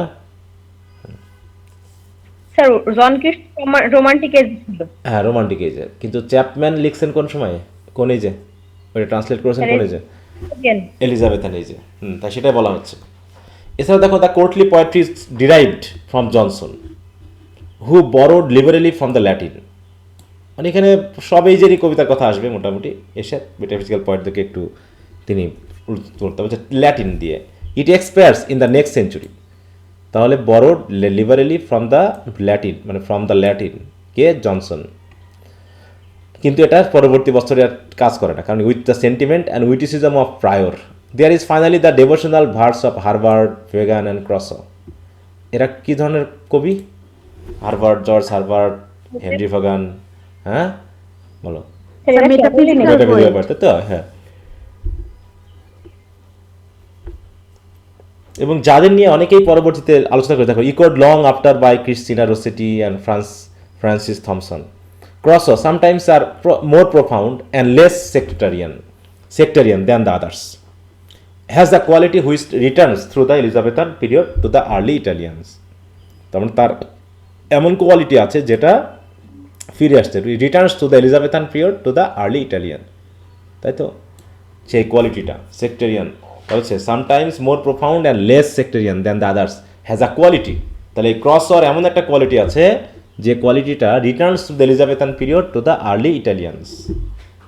এলিজাবেথান পিরিয়ডের মাধ্যম দিয়ে ইটালিয়ানদের ওই যে ল্যাটিনের লেখার আগ পর্যন্ত কিন্তু আমরা এটা দেখতে পাচ্ছি, তার এই কোয়ালিটিটাকে তিনি রিপ্রেজেন্ট করেছেন। It is difficult to find any precise use of metaphor, simile or other conceit. বলছে এটা কঠিন যে তিনি যে মেটাফোর ইউজ করেছেন, সিমিলি ইউজ করেছেন, সেগুলোকে খুঁজে পাওয়া, which is common to all the poet's. কারণ কাদের এই মেটাফোর, সিমিলি, আদার, কনসিট, এগুলো কোন পয়েন্টদের জন্য কমন বৈশিষ্ট্য? মেটাফিজিক্যাল পয়েন্ট, তাই তো? তা হচ্ছে and at the same time important enough as an element of style to isolate this points as a group. অতএব তারা কি আর কি আছে বলছে, এগুলো তো কমনই ছিল, সাথে সাথে at the same time important enough as an element of style to isolate this points as a group. তাহলে এই পয়েন্টগুলোকে একটা গ্রুপে আলাদা করে দেখানোর জন্য এই ব্যবহারগুলোই যথেষ্ট, এই ধর লিটারি টার্মসগুলো, মেটাফোর, সিমিলি এবং কনসিট। কারণ কনসিট এক ধরনের সিমিলি বা মেটাফোর, কিন্তু এগুলো হচ্ছে ফারফেস্ট বা এক্সটেন্ডেড সিমিলি, অতি মাত্রায়, তাই তো? বড় বিষয়গুলোকে বা আলাদা করে একদম মানে এমন কিছু মানে কম্প্যারিজন আসবে যেগুলো জেনারেলি হয়ে থাকে না, ট্রেডিশনাল না। এরকম বেশ কিছু কম্প্যারিজন সিমিলির মাধ্যমে হোক বা মেটাফোরের মাধ্যমে হোক। Donne and often Cowley employ a device which is sometimes considered characteristically metaphysical. অতএব তারা এমন কিছু এলিমেন্ট বা ডিভাইস তারা তাদের পোয়েট্রির ভিতরে এমপ্লয় করেছেন, ব্যবহার করেছেন, যার কারণে তাদেরকে মেটাফিজিক্যাল বলা হচ্ছে। The elaboration contrasted with the condensation of an a figure of speech. তাহলে মেটাফিজিক্যাল বলতে এমন একটা ফিগার অফ স্পিচকে বোঝাচ্ছে, to the further stage to which ingenuity can carry it. তাহলে তাই বলছে যে আমরা যদি ফিগার স্পিচ নিয়ে কথা বলতে চাই, তাহলে elaboration of the figure speech to the further stage, মানে যতদূর পর্যন্ত নিয়ে যাওয়া যায় সেইগুলোকে যদি আমরা দেখি, তাহলে এর ভিতরে আসলে ইনজিনিউটি আছে। ইনজিনিউটি মানেটা কি? What is the meaning of ingenuity? নিজস্বতা না? হ্যাঁ বলো।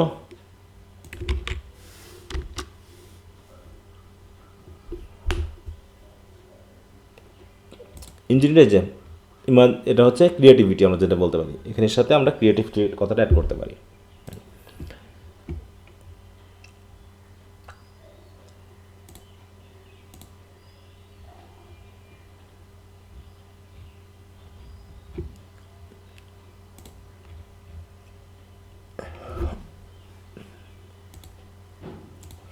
তাই বলছে, দেখো কোথায় হারালাম, এখানে, তাই তো? Thus Cowley develops the commonplace comparison of a world to a cheese board through long stages. যেমন আমাদের জন ডান প্রেমিকায় কিসের তুলনা করা হয়েছে গুডমরতে? বলো। মনে আছে? স্যার ওই যে ঘুমন্ত ব্যক্তিদের ওটার সাথে স্যার কেভ। হ্যাঁ, অনেকের দুই তিনটা আছে। ওটা হচ্ছে কি সেভেন স্লিপার্স ডেন, সেভেন স্লিপার্স সাথে তুলনা করা হয়েছে, তাই না? তারপর হচ্ছে ওখানে কি কম্পাসের সাথে কম্পাসের সাথে তুলনা করা হয়েছে। ওটা ওই যে অ্যাস্ট্রোনমি স্যার যারা হ্যাঁ, হচ্ছে মহাকাশ হ্যাঁ, নিয়ে এই বিষয়গুলো হচ্ছে কি কনসেপ্ট, হ্যাঁ, এগুলো তুলনা করা হয়েছে। অতএব তাদের ইঞ্জিনিউরিটিটা তাদেরকে অনেক বড় পর্যায়ে নিয়ে গেছে। Thus Cowley develops the commonplace comparison of the world to a chessboard through long stanza. হ্যাঁ, দেখো টু ডেস্টিনি এই কবিতাতে তিনি কি কমন প্লেস কম্পারিজন করেছেন এবং এখানে তিনি চিজ বোর্ড যে থিওরি সেটাকে নিয়ে আসছেন। আবার হচ্ছে done with more grace in a ভ্যালিডিকশন, ওই যে ভ্যালিডিকশন ফরমেটিং মর্নিং না, সেখানে তিনি কী করেছেন, the comparison of two lovers to a pair of compass, কম্পাসের সাথে তুলনা করেছেন। But elsewhere we find instead of the more mere explanation of the content of a comparison, আমরা অন্য কোথাও আরও পেতে পারি এরকম ব্যাপারটা বলছে। আর development by rigid a rapid association of thought which requires considerable agility on the part of the reader. তাহলে আরও আমাদের কি দরকার, আর ডেভেলপমেন্ট দরকার। যে ডেভেলপমেন্টটা কিসের মাধ্যমে হবে, র্যাপিড অ্যাসোসিয়েশন অফ থটস, চিন্তা এবং কাদের অ্যাজিলিটি বা মানে চিন্তাগুলোকে বাস্তবায়ন করার যে ব্যাপারটা, এইগুলোর সাথে অ্যাসোসিয়েট করেই মেনলি এই বিষয়গুলো আলোচনা করা হয়েছে। যেমন এখানে কিছু উদাহরণ দেওয়া আছে, আমরা যেহেতু কবিতাটা পুরোটা পড়ি নাই, উদাহরণ আমাদের দরকার নাই। এখানে যেটা বলতে চাচ্ছেন দেখো, here we find at least two connections which are not implicit in the first figure but are forced upon it by the point. তাহলে প্রথম যেখানে কথা বলা হয়েছে সেটা হচ্ছে which are not implicit in the first figure. তাহলে first figure হিসাবে এটা ইমপ্লিসিট নয়, তাহলে নিশ্চয়ই এক্সপ্লিসিট হবে। এবং কি হচ্ছে, but are forced upon it by the point, কিন্তু পয়েন্ট জোর করে এগুলোকে তিনি দিতে চেষ্টা করেছেন। তারপর হচ্ছে from the geographical globe to the tear to the deluge, কেমনভাবে নিয়ে যাওয়া হয়েছে গ্রেসগুলোকে, বলছে from the geographer's globe to the tear and the tear to the deluge. এখন কথা হলো এখানে ডেলিউজ বলতে কি বোঝানো হচ্ছে,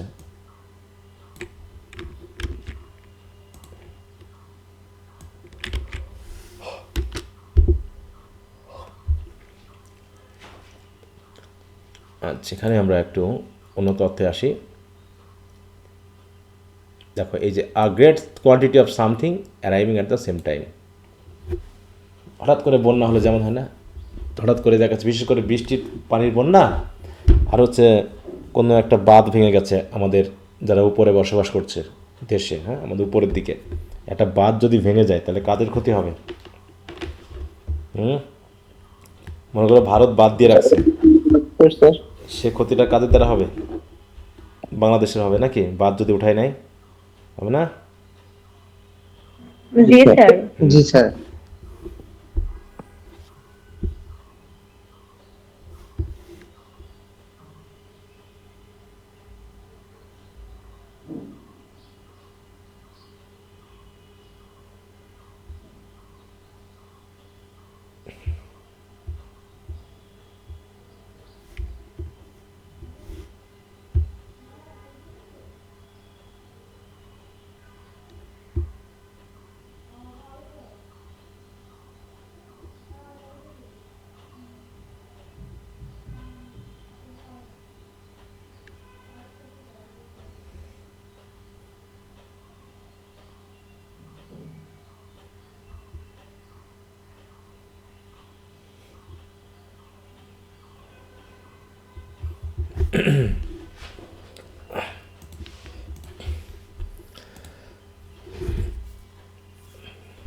তাহলে এখানে যেটা বলা হলো কি, যে মোটামুটি আবেগ বা হচ্ছে এই যে বিষয়গুলো, দেখো টিয়ার মানে কি, কান্না নাকি, কান্না থেকে আসতেছে the tear to the deluge, মানে ফিগার অফ স্পিচগুলোকে which are not implicit in the first figure but are forced upon it by the point, মানে ফোর্সড হচ্ছে মানে যেন জোর করে বাধ্য করা হচ্ছে, এরকম একটা বিষয়।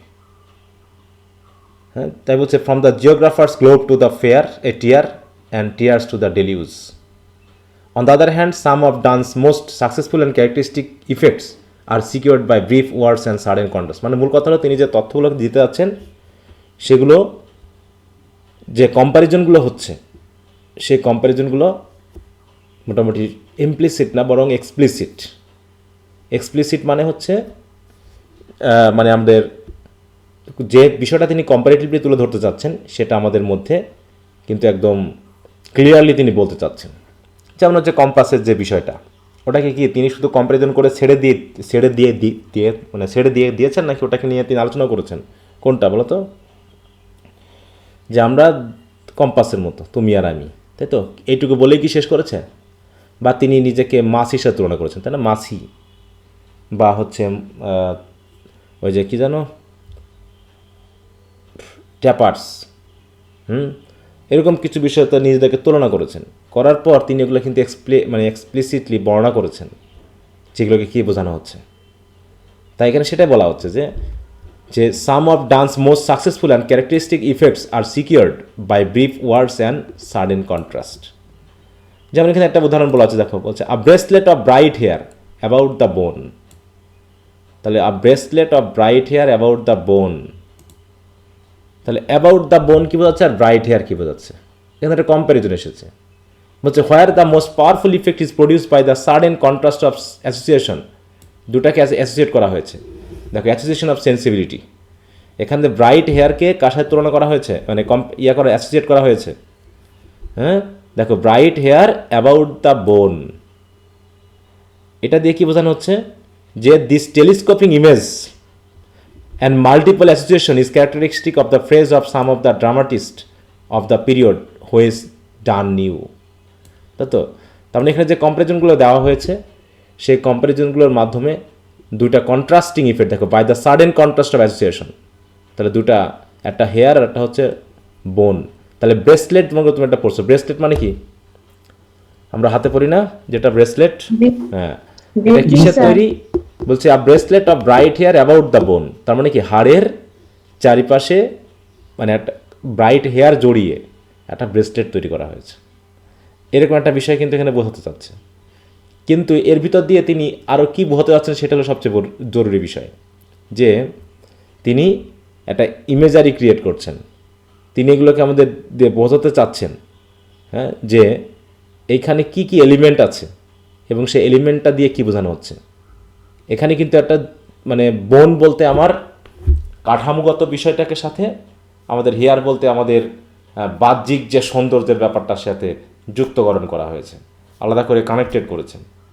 এই যে বিষয়গুলো, এগুলোকে দেখাচ্ছে মানে কি বলবো, যা শুধু ইমোশন দিয়ে না, বরং এক ধরনের রিয়েলিজম বা হচ্ছে যৌক্তিক বিষয়গুলো, উইটি বা রিজন, এগুলো দিয়ে কিন্তু তিনি বর্ণনা করেছেন। এছাড়াও দেখো it is frequent in middle, যে আলোচনাগুলো আমরা করতেছি এগুলো অনেক সময় দেখা যাচ্ছে নট টু মেনশন শেক্সপিয়ার, এখানে শেক্সপিয়ার না বরং দেখা যাচ্ছে মিডলটন, ওয়েবস্টার, টার্নার, যারা সেই সময় ড্রামাটিস্ট ছিল তারা কিন্তু তাদের ড্রামাতে এই ধরনের কন্ট্রাস্টিং বা যে ইমেজ বা হচ্ছে এই যে কম্প্যারিজনগুলো বা ফিগার অফ স্পিচগুলো আগে তারা কিন্তু খুব ইউজ করেছে। এবং এগুলো হচ্ছে কি is one of the sources of the Vitality of their language. তাহলে এই জাতীয় কম্প্যারিজনগুলো হচ্ছে তাদের ল্যাঙ্গুয়েজের একটা ভাইটালিটি বলতে কী বোঝায়? পাওয়ার বা শক্তি বা এক ধরনের আলাদা ক্ষমতা, যেগুলো তাদের পোয়েট্রিকে আরও বেশি উপস্থাপন করেছে মানুষের কাছে, আকর্ষণীয় করে তুলেছে আর কি। এখানে যেটা বলতে যাচ্ছে যে আমরা যেগুলোকে উইটি বা ইন্টেলেকচুয়াল বলে ইমার্শনের বিরুদ্ধে মানে বলেছেন স্যামুয়েল জনসন, তাই তো?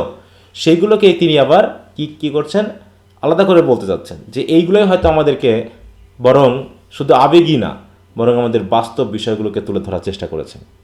যেমন Johnson, who employed the term metaphysical poets apparently having Donne Cleveland and Cowley chiefly in mind. তাহলে তিনি যখন মেটাফিজিক্যাল পয়েন্টদের নিয়ে, বিশেষ করে জনসনের কথা বলা হচ্ছে, জনসন যখন মেটাফিজিক্যাল পয়েন্টদের নিয়ে আলোচনা করেছেন, বিশেষ করে দ্য লাইফ অফ কাউলিতে, সেখানে তিনি আসলে মেনলি 3 জন রাইটারদের বাথায় নিয়ে কাজটা করেছেন। হয়তো মেটাফিজিক্যাল পয়েন্টস অনেক ছিল, কিন্তু তার ভিতর থেকে সবচেয়ে তিনি মনোযোগ দিয়েছেন হচ্ছে ডান, ক্লিভল্যান্ড এবং কাউলির প্রতি। কারণ কি? কারণ রিমার্কস অফ দেম, যাদের নিয়ে তিনি রিমার্ক করেছেন কী হিসাবে? The most heterogeneous ideas are yoked by violence together.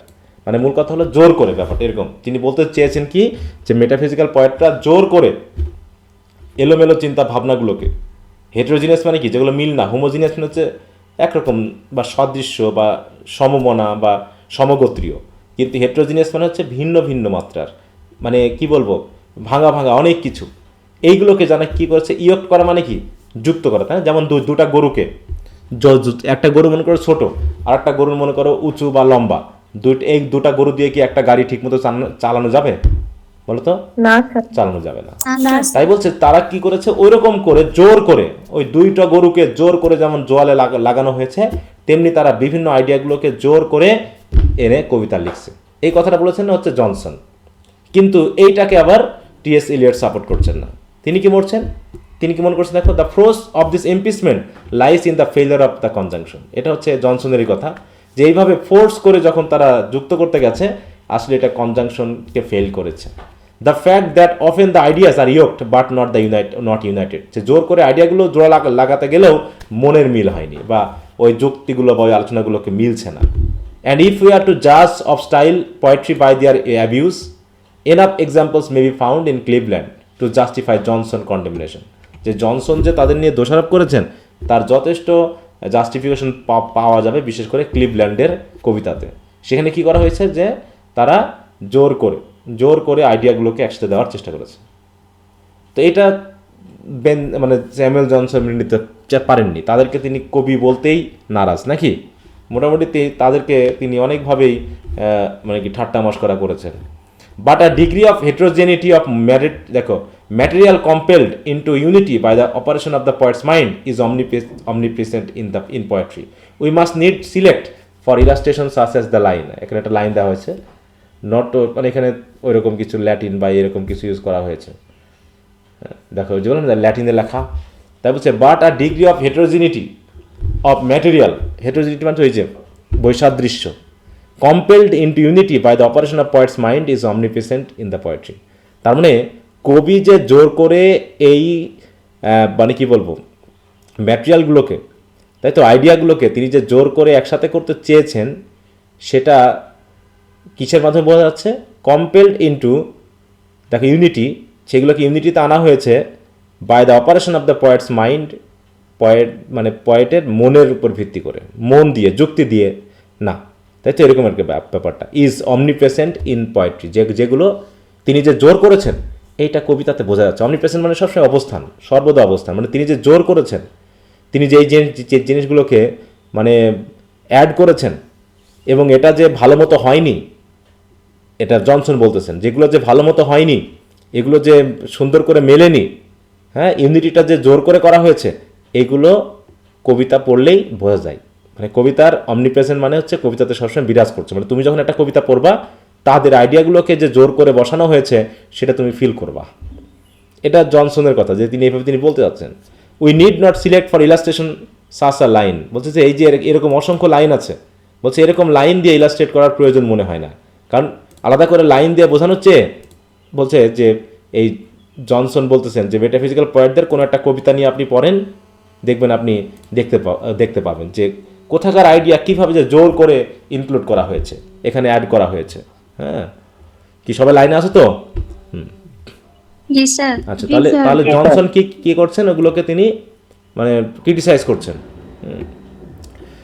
তো এখানে অনেকগুলো কবিতার বিষয় আছে, যে কবিতাগুলো আমাদের কাছে পড়া নাই, তাই জন্য আমরা জাস্ট এখানে কি বলতে যাচ্ছেন সেগুলো আমরা একটু দেখব। দেখো, where the effect is due to a contrast of ideas different in degree but the same in principle as that which Johnson mildly reprehend. Mildly মানে কি, খুব রেপ্রিহেন্ড করা মানে একটু ঠাট্টা মশকরা করা, মাইল্ডলি তিনি করেছেন যদিও, কিন্তু এখানে বলা হচ্ছে the effect is due to a contrast of ideas. বলছে এই যে সুন্দর একটা ইফেক্ট আমরা পেয়েছি, এই ইফেক্টটা আসতো না যদি এই কন্ট্রাস্টটা না করা হতো। অতএব কন্ট্রাস্টিং আইডিয়াগুলো অ্যাড করার মাধ্যমে বলতেছি কি, এগুলো ডিফারেন্ট ইন ডিগ্রি, হয়তো আইডিয়াগুলো একটু ভিন্ন মাত্রার, কিন্তু প্রিন্সিপাল বা যে উদ্দেশ্যে ব্যবহার করা হয়েছে উদ্দেশ্য কিন্তু সেম। আর এ কারণেই দেখা যাচ্ছে মানে ইয়ার মতে, আমাদের টিএস ইলিয়টের মতে এগুলো দিয়ে আইডিয়াগুলোকে আরও যৌক্তিকভাবে উপস্থাপন করা হয়েছে। যেমন দেখো, in one of the finest poems of the age, a poem which could not have been written in any other age, মানে ফাইনেস্ট পয়েম, যে কবিতাটা হয়তো অন্য কোনো মানে সময় লেখা হতো না, এটা তিনি বলছেন। দেখো ব্র্যাকেটে কবিতাটার নাম কি, দ্য এক্সকুই অফ বিশপ, ঠিক আছে তো? বলছে এক্সকিউ অফ বিশপ কিং, এটা হচ্ছে কি the extended comparison is used with perfect success. এই যে কবিতাতে, হ্যাঁ, তা হচ্ছে and in one of the finest points of the age, সেটা হচ্ছে কি দ্য এক্সকিউ অফ বিশপ, যেখানে কি করা হচ্ছে bishop king, the extended comparison is used with perfect success, যেখানে কম্পারিজনগুলো, এক্সটেন্ডেড কম্পারিজনগুলো যেগুলো আমাদের কোনো একটা টপিক সম্পর্কে বুঝতে ক্লিয়ার করবে, এরকম এক্সটেন্ড করে আলোচনার কারণে মানে হয়তো বা বোধগম্য হবে, সেইগুলো এখানে সেটা মানে করা হয়েছে। The idea and the simile become one, তাহলে সিমিলি এবং আইডিয়া যখন তারা ইউজ করার মাধ্যমে, আইডিয়াটা ইউজ করে মানে আইডিয়াকে উপস্থাপন করা হবে সিমিলি ইউজ করার মাধ্যমে।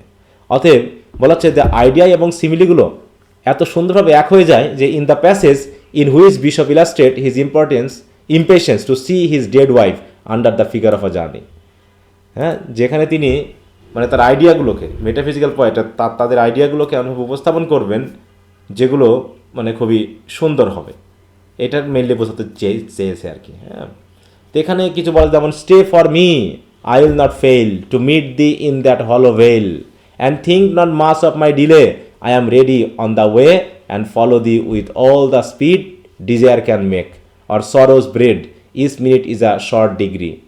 মানে তিনি তার কাকে তার কাছে যে যেতে যাচ্ছেন বলো তো, তার ওয়াইফের কাছে, নাকি তার ওয়াইফের কাছে যাওয়ার জন্য তিনি খুব ইম্পেশেন্ট, ডেড ওয়াইফের কাছে। আর এটা যাওয়ার জন্য তিনি কী করেছেন, under the figure of a journey, যে তিনি একটা মনে মনে একটা জার্নি কল্পনা করেছেন, যে জার্নি করার মাধ্যমে তিনি তার ওয়াইফের কাছে পৌঁছাতে চাচ্ছেন। তো দেখো এটা যদি বলছি আমরা, each minute is a short degree and every hour a step towards thee, ঠিক আছে তো? প্রত্যেকটা মিনিটে অল্প অল্প হলেও আমি যাচ্ছি, এমনকি every hour a step towards thee, তোমার কাছে যাওয়ার জন্য একটা স্টেপের মতো। মানে কি বলতে যাচ্ছে এখানে বলো, এই কবি তার ডেড ওয়াইফের কাছে যাবে, তা যেতে গিয়ে তিনি মানে কি অতিক্রম করবেন, কোন জিনিসটাকে অতিক্রম করবেন?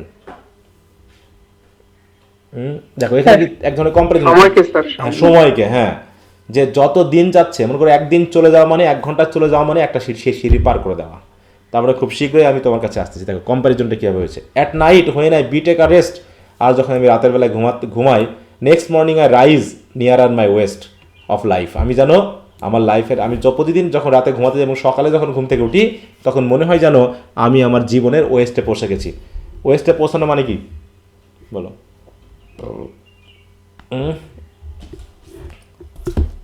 যে I rise nearer my west of life মানে কি বলো? ওয়েস্ট, এখানে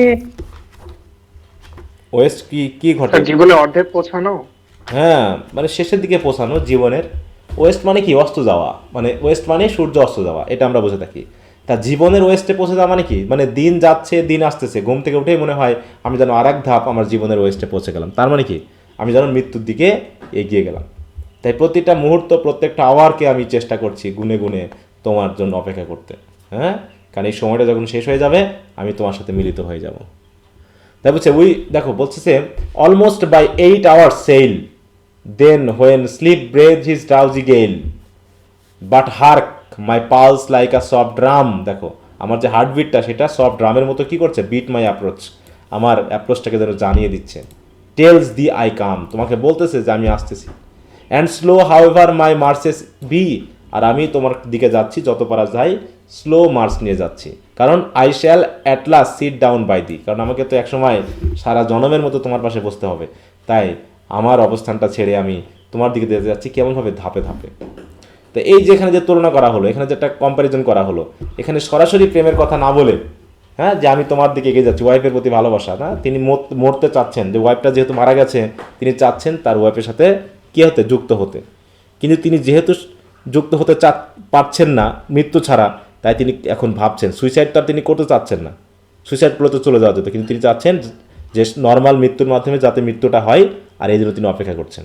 আর অপেক্ষা করতে গিয়ে তার ওয়াইফের প্রতি ভালোবাসা তিনি যেভাবে প্রকাশ করেছেন, যেটা আমরা ক্যানোনাইজেশনে পেয়েছি, তারপরে ওই যে 3rd ইয়ারে, তাই না, তারপরে ভ্যালিডিকশন ফরবিডিং মর্নিংয়ে পেয়েছি, গুড মরতে পেয়েছি।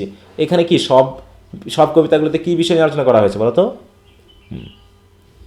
স্যার ভালোবাসা, লাভ, তাই তো, অ্যাবস্ট্রাক্ট আইডিয়া, লাভ নিয়ে আলোচনা করা হয়েছে। তো দেখে এখানে এই যে বিশপ, হ্যাঁ, বলছে এই বিশপ কিং তিনি এইভাবে দেখিয়েছেন। Okay, in the last few line, sir Bishop কিংটা, হ্যাঁ, দেখো এটি হচ্ছে কি একটা দেখো এই যে এটা হচ্ছে একটা বইয়ের নাম, দেখো এক্সকিউ, হ্যাঁ, অফ বিশপ কিং। এটা হচ্ছে কি একটা পয়েম, এই যে দেখো, a poem which could not have been written in any other age. তাহলে এই সময়ের একটা পয়েম, বুঝতে পারছো? এই যেখানে এই লাইনটা পড়ো, in one of the finest poems of the age. এটা একটা পয়েম, এত সুন্দর পয়েম যেটা আর কখনো এই যে লেখা হবে না, could not have been written in any other age, কিন্তু এই এজে লেখা হয়েছে। মানে কোন এজের কথা বলা হচ্ছে এখানে বলো? এই তোমার 17th সেঞ্চুরি মেটাফিজিক্যাল, তাই তো, পয়েন্টদের সময় লেখা হয়েছে। তারপর in the last few lines তো পড়লামই আমরা, by one of Bishop King's admirers Edgar Poe. Again we may justly take this quatrain from Lord হার্ভার্স ওড। মানে অনেক সেই ইয়ার মতো, তোমার স্টাডি অফ পোয়েট্রির মতো অনেকগুলো কবিতার এক্সাম্পল এখানে দেওয়া হয়েছে, যেটাও মানে দেখানো হচ্ছে যে মেটাফিজিক্যাল পয়েন্টদের আলোচনার মধ্যে তারা কীভাবে বিষয়গুলোকে অ্যাড করেছেন।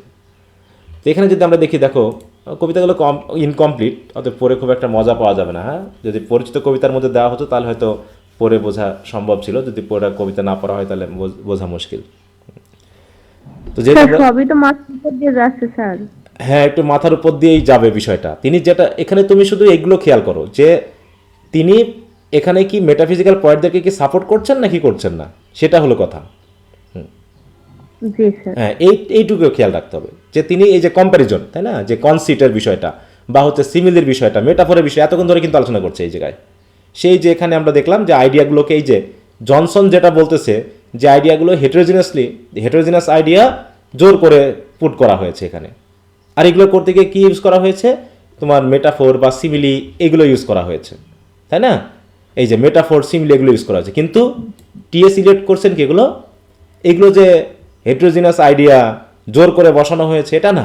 এটাকে তিনি বলতে গিয়ে এই ধরনের উদাহরণ নিয়ে এসে বোঝাচ্ছেন, যেখানে যেমন একটা কম্প্যারিজন তিনি বললেন, তাই তো। তিনি এখানে তার ওয়াইফের কাছে পৌঁছানোর জন্য কিসের কম্প্যারিজন করলেন, তাই তো, যে এই যে আওয়ার, তাই তো, every minute is a short degree, মানে step by step, every hour is a step toward thee. তাহলে এক একটা সব সময় হচ্ছে কি স্টেপের মতো বা সিঁড়ির মতো বা ধাপের মতো, যত দিন যাচ্ছে আমি এগিয়ে যাচ্ছি। দেখো, at night when I betake to take, next morning I nearer my west. দেখো ওয়েস্ট, তাহলে ওয়েস্ট বলতে কি বোঝানো হচ্ছে? এই যে আমি যেটা বলতেছি, এগুলো কি কম্পেয়ার করা, এগুলো কি মেটাফোর না বলো? হ্যাঁ, এগুলো মেটাফোর। তো এই যে তুলনাগুলো তিনি করেছেন, বলছে এই তুলনার মাধ্যমে এত সুন্দর কবিতা হয়েছে যে কবিতাগুলো আর কোনো এই যে লেখা যাবে বলে মনে হয় না। এই কথাটা বলার মানে কি? তার মানে তিনি কি মেটাফিজিক্যাল পয়েন্টদের কি সাপোর্ট করলেন না বলো? হ্যাঁ, এই ব্যাপারগুলো এসেছে। এছাড়া তুমি দেখো ওইটা আলোচনা করে তিনি অনেকগুলো কবির কবিতা নিয়ে আসছে। এবার দেখো এই যে কয়মিস্ট্রেসের ব্যাপার এসেছে। দেখো আমরা যদি একটু পড়ি, বলছে there is nothing in this line. আচ্ছা, ওটুকু আমরা না পড়ি, বরং এখানে কি আছে দেখো, which fit Johnson general observation on the metaphysical points in his essay on Cowley. দেখো বলতেছে এই যে এই কবিতাটাই, বলছে এই কবিতাতে এমন কিছু নাই যেটা আমরা বলতে পারি যে জনসন যে অবজারভেশনটা করেছে মেটাফিজিক্যাল পয়েন্টদের উপরে তার সাপোর্ট করার মতো কিছু আছে। তার মানে কি, যে এই কবিতাটুকু পড়লে জনসন যে অবজারভেশন করেছে সেটা প্রমাণিত হয় না, তাই তো, এটা বলতে চেয়েছেন। তাই বলছে there is nothing in this line which fit, দেখো জনসন জেনারেল অবজারভেশন। তাহলে জেনারেল অবজারভেশন, তাহলে জনসনের অবজারভেশনটা কি পজিটিভ না নেগেটিভ ইয়াদের প্রতি, মেটাফিজিক্যাল পয়েন্টদের প্রতি? বলো নেগেটিভ। তাহলে নেগেটিভটা কি সাপোর্টেড হচ্ছে না। তার মানে কবি টিএস ইলিয়ট বলতে যাচ্ছেন যে জনসন যা বলেছেন তা আসলে সাপোর্টেবল না, এটাকে সাপোর্ট করা যায় না। এই যে on the metaphysical points in his essay on Cowley, a good deal resides in the richness of association which is at the same time borrowed from and given to the word become.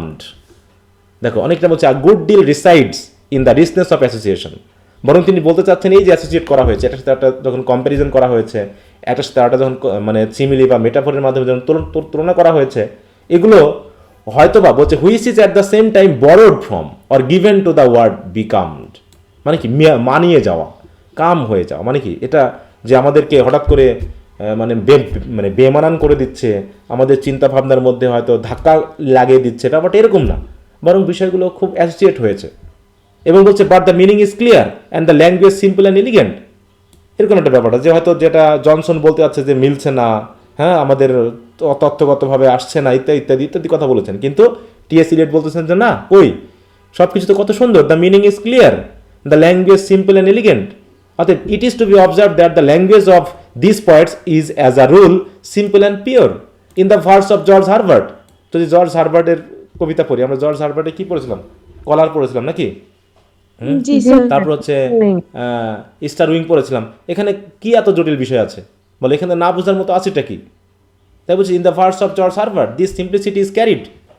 এই সিম্পলিসিটিগুলো বলছে carried করে as far as it can go, মানে যতটুকু পারা যায় ততটুকু তিনি বর্ণনা করতে পেরেছেন খুব easily. As a simplicity emulated without success by in numerous modern poets, যেটা হয়তো অনেক মডার্ন পয়েটরাও পারেনি এগুলো করতে। এছাড়াও the structure of the sentences on the other hand is sometime far more simple. এখানে জর্জ হারবার্টের কবিতাগুলো কত ছোটো ছোটো এবং খুবই simple, but this is not a vice. আর এই সিম্পল কবিতা লেখা কি, সিম্পল সেন্টেন্স লেখা কি পাপ বলো? এটা নিশ্চয়ই পাপ বোধ না। It is a fidelity to thought and feeling, বরং এটা একটা মানে কি চিন্তা ভাবনার সাথে মিল রেখে এটা একটা বৈধ জিনিস। এটা তো মানে কি বলবো, একটা যৌক্তিক জিনিস। The effect at its best is far less artificial than that of an ode by Gray. বরং অনেক ক্ষেত্রে দেখা গেছে যে the effect at its best is far less artificial, মানে কি অতটা আর্টিফিশিয়াল না, অনেকটা ইমোশনাল, অনেকে বরং ওই গ্রের যে ওয়ার্ডগুলো আছে তাতে বরং অনেক আর্টিফিশিয়াল তথ্য আছে, তার থেকে বরং এখানে আর্টিফিশিয়ালিটি কম। এখানে মনের আবেগটাকে ইমোশন দিয়েই প্রকাশ করা হয়েছে। শুধু কম্প্যারিজন করলো, ফারফেস্ট হলো, তাই তো সিমিলি মেটাফরগুলো কনসেপ্টে রূপান্তরিত হলো বলে কি মনে হচ্ছে যে হিটেরোজিনাস আইডিয়াগুলো জোর করে ফোর্স করে একসাথে বসানো হয়েছে? তাহলে এই যে কথাগুলো বলছে, কথাগুলো বলার মানে কি? কাদেরকে সাপোর্ট করা? জনসনকে? স্যার মেটাফিজিক্যাল মেটাফিজিক্যাল পয়েন্টদেরকে। সেটাই বলতে যাচ্ছে। কি বুঝতে পারছো না? মাথার উপর দিয়ে যাচ্ছে এখনো? জি স্যার, বুঝতে পারছি। হ্যাঁ, ব্যাপারটা একটা ছোট বিষয়কে অনেক এখন আলোচনা করে যাচ্ছে। হ্যাঁ, এইটা মানে দু চারটা বিষয় নিয়ে তিনি মেইনলি মেটাফিজিক্যাল পয়েন্টদের পক্ষ নিয়ে কথা বলবেন। এই ওই যে কবিতাগুলো যেহেতু অপরিচিত, যেমন এই যে যখন কবিতার নাম বলছে, হ্যাঁ, যখন জর্জ হারবার্ট বা এই কবিতাগুলো দিলে কি হতো? কারণ তিনি তো জানতেন না যে আমাদের সিলেবাসে কোন কবিতা দেওয়া হবে নাকি। হ্যাঁ, জি স্যার। তাহলে ওগুলো দিয়ে হতো, তাহলে এই জাতীয় কবিতা দিতে হতো। যখন এটা পড়ানোই হবে তাহলে আমাদের সিলেবাসে অন্তত ওই কবিতাগুলো দিলে ভালো হতো, যেগুলো এখানে উদাহরণ আছে, তাই নাকি? স্যার এটা টিএস সিলেটের ভুল স্যার, আমাদের সিলেবাসে কি আছে না নাই সেটা না ভেবে জেনে কাজটা করতে লিখেছে। হতো নাকি? যেমন আমরা কাউলি পড়লাম, অনেক তো কবিতার রেফারেন্স। আমরা কি কবিতা পড়ছিলাম সবগুলো? বলো। না স্যার। কিছুই পড়ি না আমরা। কবিতার কোনো গল্প মানে ইয়াতে যায়নি, কোনো লাইন টাইন না পড়ে আমরা জাস্ট উনি কি বলতে চেয়েছেন সেগুলো কিন্তু আমরা বুঝে পড়েছি। তো এখানে ওইরকমগুলো বিষয়, যেমন স্টাডি অফ পোয়েট্রিতে অনেকগুলো পোয়েমের উদাহরণ দেওয়া আছে, তো দরকার নাই। তিনি মেইন যে কথাগুলো বলতে চাচ্ছেন সেগুলো আপাতত দেখে নাও, আর যদি নিজের কোনো সময় থাকে তখন বুঝে পড়ে নিও। হ্যাঁ, তো যাক এখানে বলছে অ্যান্ড দিস, দেখো, fidelity induces variety of thought and feeling. তাহলে এই যে তার যে থটের প্রতি যে ফিডিলিটি, তাই তো, মানে কি গ্রহণযোগ্যতা, যৌক্তিকতা, এগুলো আসলে আমাদের থট এবং ফিলিংকে আরও ভ্যারাইটি করে তুলেছে। ওই একই বৈশিষ্ট্য, একই ধরনের কম্প্যারিজন না করে বরং তারা যে নতুন নতুন কম্প্যারিজন দিয়েছে, এটা কবিতার ভিতরে একটা বৈচিত্র্যতা এনেছে। We doubt whether in the 18th century could be found 2 poems in nominally the same metre so dissimilar, যেমন হচ্ছে as Marvell's coy mistress and cross of Saint Teresa. এগুলোকে বলা হচ্ছে কি মিটার সেম, কিন্তু the could found 2 poems in nominally the same metre, তারপরও so dissimilar, কিন্তু তাদের কথাবার্তায় চিন্তাভাবনায় ভিন্ন, তার মানে তারা একরকম না। যেমন আমরা যদি বলি ওড টু নাইটেঙ্গেল এবং ওড টু স্কাইলার্ক, শেলির হচ্ছে ওড টু স্কাইলার্ক আর হচ্ছে জন কিটসের ওড টু নাইটেঙ্গেল, একই রকম কবিতা না বলো তো? একই সেন্স না ওদের? জি স্যার। হ্যাঁ, মানে কি সেন্সটা কি? সেন্সটা হচ্ছে নাইটেঙ্গেল পাখি বা হচ্ছে স্কাইলারকে কি করা হচ্ছে? প্রেজ করা হচ্ছে। এগুলো ওয়ার্ড, স্ট্রাকচার কি একই রকম না? ওদের স্ট্রাকচারও কি একই রকম। অর্থাৎ রোমান্টিক পয়েন্টদের মধ্যে একটা স্ট্রাকচারাল সিমিলারিটি রয়েছে, কিন্তু মেটাফিজিক্যাল পয়েন্টদের মধ্যে ডিসিমিলারিটি আছে, মানে বৈচিত্র্যতা আছে। যেমন একই রকম মিটার দিয়ে লেখা হলেও কয়মিস্ট্রেস এবং সেন্ট তেরেসা তাদের মানে কি বলবো ইয়ার দিক থেকে, তথ্যের দিক থেকে এবং তাদের থিমের দিক থেকে কিন্তু ডিসিমিলার। অতএব তিনি মনে করতেছেন কি যে অন্তত বৈচিত্র্যতা আছে এই মেটাফিজিক্যাল পয়েন্টদের মধ্যে, যেটা হয়তো বা রোমান্টিক পয়েন্টদের ভিতরেও নাই। তাই বলছে, দেখো এখানে কি বলছে, the one producing an effect of great speed by use of short syllables, আরেকজন কি হচ্ছে the other an ecclesiastical solemnity by the use of long ones. একজন শর্ট সিলেবাল দিয়েই যত সুন্দর করে ওই ইফেক্টটা প্রডিউস করতে পেরেছে, আর একজন লং সি লেভেল দিয়ে ওই তথ্যটাই ওই ইফেক্টটাই প্রডিউস করেছে। তার মানে কি মিটার একই, কিন্তু সি লেভেলগুলো কারোটা হচ্ছে লং, কারোটা হচ্ছে শর্ট, কিন্তু তারা সুন্দর ইফেক্ট তৈরি করতে পেরেছে, বা হচ্ছে তাদের তথ্যগুলোকে সুন্দরভাবে রিপ্রেজেন্ট করতে পেরেছে। এইটা বোঝানো হয়েছে। মানে দেখানো হলো যে তাদের লেখালেখির মধ্যে বৈচিত্র্যতা আছে, তাদের তথ্যের ভিতরে বৈচিত্র্যতা আছে। শুধু ওই একই ধরনের কাঠামোবদ্ধ লেখা রোমান্টিক পোয়েটদের মতো তারা লেখেনি। কি বুঝতে পারছো? জি স্যার। অতএব এই কারণে দেখো এবার কি বলছে, কত সুন্দর, মানে কীভাবে ঠাট্টা করছে দেখো। বলছে if so shrewd and sensitive দো সো লিমিটেড। দেখো বলতেছে কি, খুব চালাক চতুর, হ্যাঁ, খুব সেন্সিটিভ, যদিও লিমিটেড চিন্তাভাবনার লোক। কাকে বলা হচ্ছে? জনসনকে। তিনি এইভাবে ঠাট্টা করছেন যে আ ক্রিটিক, তারপর হচ্ছে so shrewd and sensitive a critic as Johnson failed. তাহলে এত যতই চালাক হোক না কেন, যতই সেন্সিটিভ হোক না কেন, জনসন আসলে সে ব্যর্থ হয়েছে to define metaphysical poetry by its faults. তাই তো? কারণ তিনি অতিমাত্রায় ফল্টগুলোকে দেখছেন, আর এই ফল্টগুলো দ্বারা তিনি ব্যর্থ হয়েছেন, বরং তিনি তাদের গুণগুলোকে দেখতে পাননি। It is worth while to inquire, অতএব এটা খুবই যোগ্য হবে, তাই তো, যদি আমরা ইনকোয়ার করি whether we may not have more success by adapting the opposite method. আমরা অপোজিট মেথড, তাহলে উনি ফল্ট দিয়ে তিনি ব্যর্থ হয়েছেন, আমরা একটু দেখি তাদের যে গুণগুলো আছে, ভার্চুগুলো আছে, সেগুলোর মাধ্যমে তুলে ধরার চেষ্টা করি। দেখো, by assuming that the poets of 17th century up to the revolution were the direct and normal development of the precedent age, পূর্ববর্তী এজেরই একটা ডেভেলপমেন্ট মাত্র। And without prejudicing their case, prejudice মানে হচ্ছে ভুল তথ্য দেওয়া, তাদের সম্পর্কে একটা নেগেটিভ ধারণা রাখা। বাই দ্য অ্যাজেক্টিভ মেটাফিজিক্যাল, এই মেটাফিজিক্যাল শব্দটা আসলে একটা প্রেজুডিশিয়াল একটা শব্দ। প্রেজুডিস হয়ে তাদের ফল্টগুলো ধরে তাদেরকে মেটাফিজিক্যাল পয়েন্ট আসলে বলা হয়েছে। কে বলেছেন? ওই জনসন বলেছেন। তাহলে ওইটা দিয়ে যদি আমরা বিবেচনা করি, কনসিডার হোয়েদার দিয়ার virtue was not something permanently valuable, যে আমরা যদি এই কথাটা দিয়ে তাদেরকে বিবেচনা করতে চাই, তাহলে তাদের ভিতরে যে ভার্চু আছে এবং এটা যে ভ্যালুয়েবল, সেটা আমরা ব্যর্থ হব পেতে। হুইচ সাবসিকুয়েন্টলি ডিসঅ্যাপিয়ার্ড, এবং সেই ভ্যালুয়েবল কী হবে, ভার্চুগুলো আস্তে আস্তে কেমন হবে বলো, হয়তো হারিয়েই যাবে। হ্যাঁ, but ought not to have disappeared, কিন্তু এগুলোতে আসলে ডিসঅ্যাপিয়ার্ড করে দেওয়া উচিত ছিল না। ছিল কি বলো, তাদেরকে আমরা দোষারোপ করে, মনে করে একজন ভালো গুণালা মানুষ, তার দু চারটা দোষ থাকতেই পারে, কিন্তু মানুষজন যদি তার দোষ দিয়েই তাকে অতিমাত্রায় বিবেচনা করতে থাকে, তাহলে তার ভিতরে যে 10টা গুণ আছে, ওই গুণগুলো কি মানুষের চোখে পড়বে বলো? না স্যার। পড়বে না। তো এইভাবে জনসন বেটা এই কাজ করেছে। তাই বলছে Johnson has hit perhaps by accident, হয়তো তিনি ভুলক্রমে এই হিট করেছেন কোথায়? On one of their peculiarities. ওই যে দুই একটা হয়তো তাদের ভিতরে কিছু পিকুলারিটি ছিল, অদ্ভুত ভাব ছিল, ওইগুলোকে তিনি হিট করার কারণে এই সমস্যাটা ঘটে গেছে। When he observes that their attempts are always analytic, যে তারা সবসময় অ্যানালিটিক্যাল, তারা সবসময় যৌক্তিক, সবসময় ইন্টেলেকচুয়াল, সবসময় উইটি, ইমোশন বাদ গেছে ইত্যাদি রোমান্টিক পয়েন্টদের মতো, এইগুলো নিয়ে তিনি কথা বলছেন। সুতরাং he would not agree that, যদি তিনি এগুলোকে হিট না করতেন, তাহলে হয়তো তিনি অ্যাগ্রি করতেন। After the dissociation they put the material together again in the new unity, তাহলে হয়তো বা তিনি দেখতে পারতেন যে তারা কিভাবে, মানে কি, একটা ইউনিটির বোধদের মধ্যে ম্যাটেরিয়ালগুলোকে তিনি একত্রিত করেছেন। মানে তারা বলতে মেটাফিজিক্যাল পয়েন্টরা। তো মূল কথা হলো যে হয়তো প্রেজুডিশিয়াল কিছু আইডিয়ার কারণে তাদের কিছু ভুল তার চোখে পড়েছিল, ভুল না হলেও হয়তো পিকুলারিটিগুলো চোখে পড়ছিল, সেগুলো নিয়ে তাদেরকে বর্ণনা করতে করতে এমনভাবে তুলে ধরা হয়েছে, তাদের নামই দেওয়া হয়ে গেছে কি মেটাফিজিক্যাল, আর এই নামটাই তাদেরকে বর্ণনা করে যাচ্ছে। কিন্তু আসলে তারা তো এরকম না, বরং তাদের আরও বেশি যৌক্তিক কোয়ালিটি আছে, যেগুলো আমি দেখতে পেয়েছি। কি কথা বুঝতে পারছো? জি স্যার। জি স্যার। আচ্ছা। It is certain that the dramatic verse of the later Elizabethan and early Jacobean poets express a degree of development of sensibility, which is not found in any of the prose, good as it is often.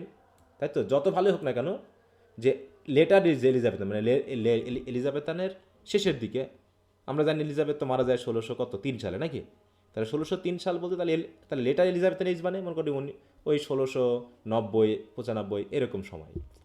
এবং সাথে কি হচ্ছে early Jacobian, তার মানে Jacobian মানে 1603 থেকে, তার মানে আমরা ধরতে পারি যে হয়তো বা 1680 থেকে হচ্ছে 1580 থেকে 1615 বা 20 পর্যন্ত যে সময়টা, এই সময়ে যে কবিরা আছেন, এইগুলোকে মনে করে বলা হচ্ছে কি আর্লি এলিজাবেথান এবং আর্লি জ্যাকোবিয়ান পয়েটদের যে ভার্স, এগুলো কি হয়েছে, express are degree of development of sensibility, এদের ভিতরে সেন্সিবিলিটির একটা ডেভেলপমেন্ট ঘটেছে, which is not found in any of the prose. তাহলে পয়েটদের মধ্যে যেগুলো পাওয়া গেছে কোনো প্রোজের মধ্যে এগুলো পাওয়া যায়নি। তার মানে তিনি বলতে চাচ্ছেন যে তৎকালীন পয়েটরা অবশ্যই ডেভেলপ ছিল। তাই বলছে ইফ উই একসেপ্ট মার্লো, বলছে মার্লো বাদে, মার্লো মানে কার নাম?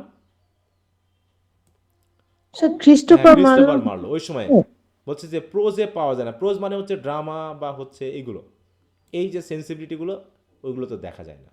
তবে বলছে ইফ উই একসেপ্ট মার্লো, বলছে মার্লো বাদে আ ম্যান অফ প্রোডিজাস ইন্টেলিজেন্স, কারণ তার ইন্টেলিজেন্স তো ব্যাপক, তাই তো, তাহলে মার্লো বাদে this dramatist were directly or indirectly affected by Montaigne দ্বারা মানে প্রভাবিত, মানে ফ্রেঞ্চ রাইটারের দ্বারা প্রভাবিত। হ্যাঁ, even if we accept also Johnson and Chapman এবং একসেপ্ট মানে কি বলতো, একসেপ্ট বলতে কে বোঝায়? স্যার এখানে উইদাউট উইদাউট বোঝাচ্ছে। মানে বাদে। তাই বলছে যদি আমরা জনসন এবং চ্যাপম্যানকে বাদ দিই, দিস টু ওয়ার নোটাবলি এরুডাইট। ঠিক আছে, এরুডাইট মানে কি বলছে, তারা খুবই মানে এরুডাইট বলতে মানে কথা দিয়ে যুক্তি দিয়ে আলোচনা করতে পারে ভালো, বোঝাতে পারে ভালো, এরকম বোঝাচ্ছি। দেখো, হ্যাভিং শোন গ্রেট নলেজ অর লার্নিং, হ্যাঁ, তাদের সহজেই ওয়েল এডুকেটেড এবং কাউকে খুব মানে যুক্তি বর্ণনা দিয়ে খুব দ্রুত বোঝাতে পারে। কার কথা বলা হচ্ছে? জনসন এবং কার কথা? চ্যাপম্যানের কথা। বলছে এই দুজন যদি এরা যেহেতু এরকম notably erudite and were notably men who incorporated their erudition into their sensibility, তাহলে এরা যেহেতু এরকম মানুষ, তাই এদের ব্যাপারগুলোকে যদি আমরা বাদ রাখি, তাহলে their mood of feeling was directly and freshly altered by their reading and thought. তাদের মুড বলা হচ্ছে কি, তাদের মুড কী হয়েছে? Of feeling was directly and freshly altered by their reading and thought. মানে যারা যখনই পড়তেছে, মানে মূল কথা হলো তাদের চিন্তা ভাবনাগুলো স্টেবল না। যখন তারা পড়ছে, যখন তারা চিন্তা করতেছে, অটোমেটিক তাদের মুড অফ ফিলিংগুলো পরিবর্তন হয়ে যাচ্ছে। হ্যাঁ, এই মানে কারা ছাড়া? এই জনসন এবং চ্যাপম্যান বাদে, কারণ এই দুইজন বাদে, ঠিক আছে, বাকিগুলো পরিবর্তন হয়েছে। কিন্তু in Chapman especially there is a direct sensuous apprehension of thought or a recreation of thought into feeling, which is exactly what you find in Donne, যেটা আমরা ডানের ভিতরে পাই। তাহলে ডান আগে লিখছে না চ্যাপম্যান আগে লিখছে? কে আগে বলো তো? বা দুইজন কি একই সময়ের, সমসাময়িক? বলো। স্যার চ্যাপম্যান কি আগে? দেখো তো জর্জ চ্যাপম্যান কোন সময়ের? এই যে জর্জ চ্যাপম্যান 1559, শেক্সপিয়ারেরও আগে নাকি? শেক্সপিয়ারের জন্ম কত সালে? 1564। জি স্যার 1564 থেকে 1616, তাই তো। আর এ হচ্ছে 1559, তারপরে শেক্সপিয়ারের আগে তার জন্ম। আরেকজন হচ্ছে কে? জন ডান। ডান তো নাকি? জন ডানের সাথে তুলনা করছি। জি স্যার।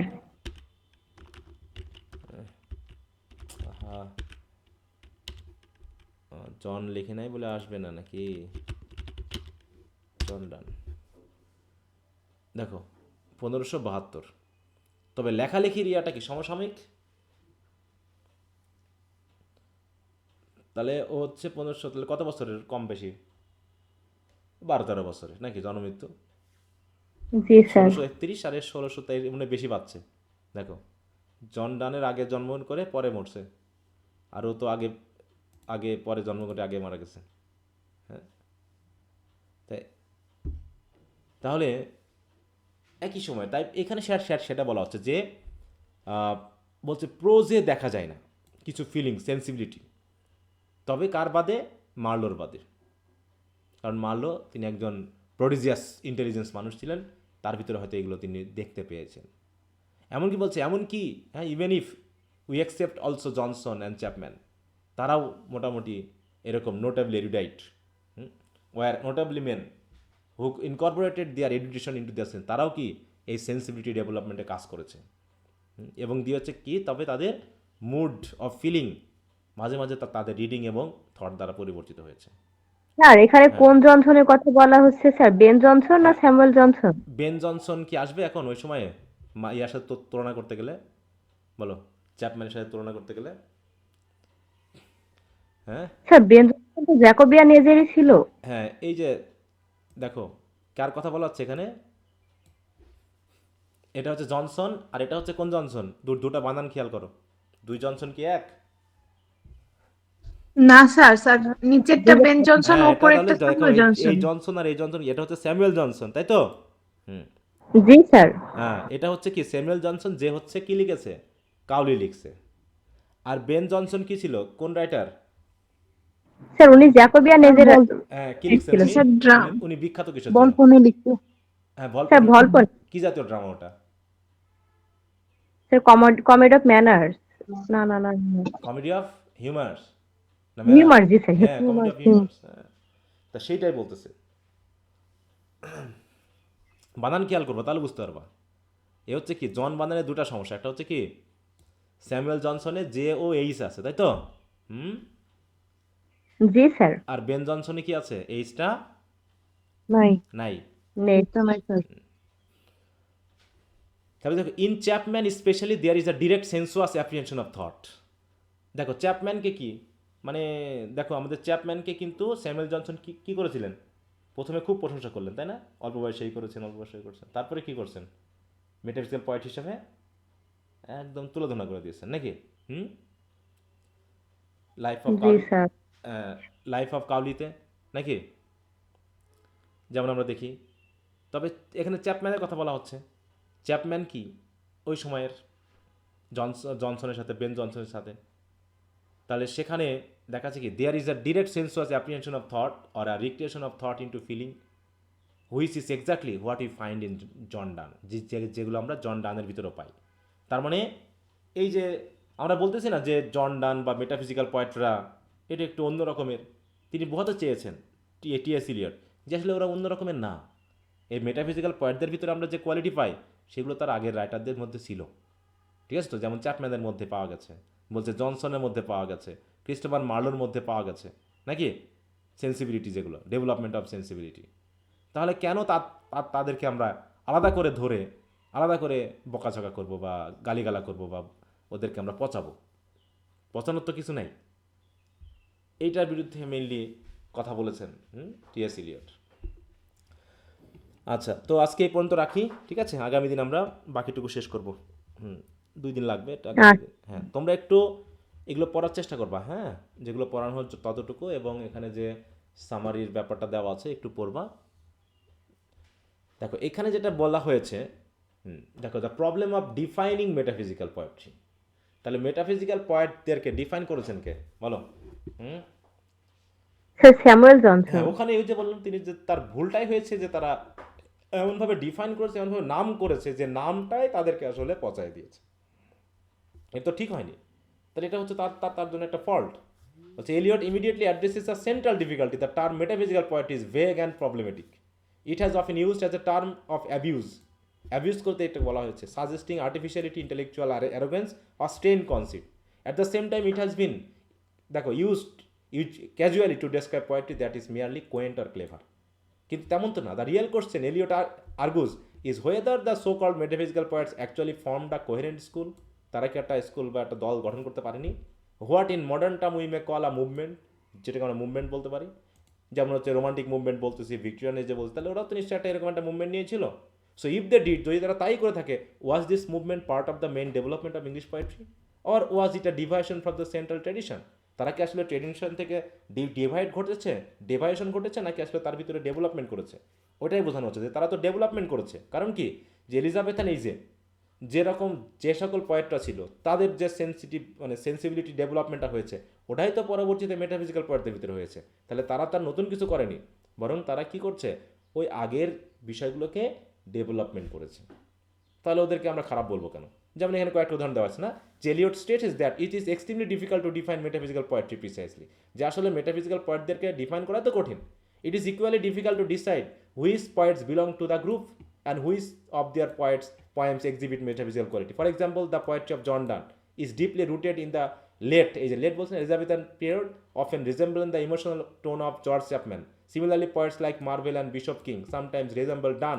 অতএব তারা আগে যা লিখে গেছে সেইগুলোই ডানের কবিতার সাথে রিজেম্বল করছে, মিলে যাচ্ছে, but they also differ in important ways. হয়তো কিছু ডিফার করতে পারে কিন্তু ডেভেলপমেন্ট একই রকম করেছে। There is also the courtly tradition influence by Ben Jonson, এই যে which draws heavily from Latin models. Then there is the devotional poetry of Herbert, Vaughan, Crashaw, which introduce religious intensity and spiritual devotion and meditation.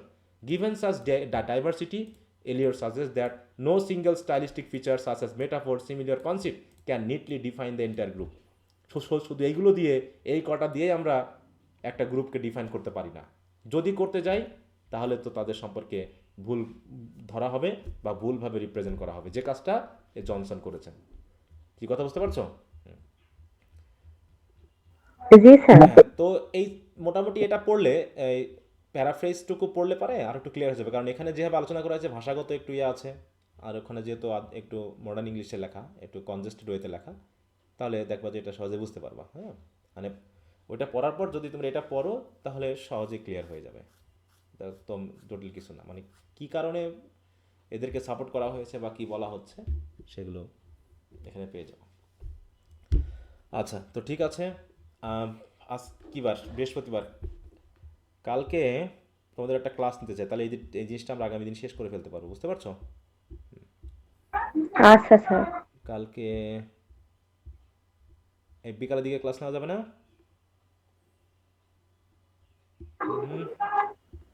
Sir class sir. হ্যাঁ, কিন্তু কিছু সময় হচ্ছে না, তো এটা হচ্ছে সমস্যা, বুঝতে পেরেছো? যেমন আজকে আচ্ছা স্যার। সকাল থেকে বাইরে থাকার কারণে তোমাদের টাইমটা চেঞ্জ করে এই জায়গায় দিতে হলো। হ্যাঁ, তো একটু ধৈর্য ধরে একটু ইয়া করার চেষ্টা করো, হ্যাঁ, একটু পড়ার চেষ্টা করো, যদি একটু কষ্ট হবে জানি, কিন্তু আমি চাচ্ছি এর ভিতরে মিস না করে আগায় নিতে। হ্যাঁ, আর যদি সকালে পারি আমি সকালে দেখি, সকালে যদি আমি কয়টা, যদি পারি 11টার দিকে দেখবো। হ্যাঁ, আমি দেখি আগে টাইমের কোনো ইয়ে হয় কিনা, বলে রাখলাম, একটু মাথায় রেখো, কালকে আমি নিব একটা ক্লাস। আচ্ছা, তো ঠিক আছে, সবাই ভালো থাকো। ওকে, বাই। আসসালামু আলাইকুম।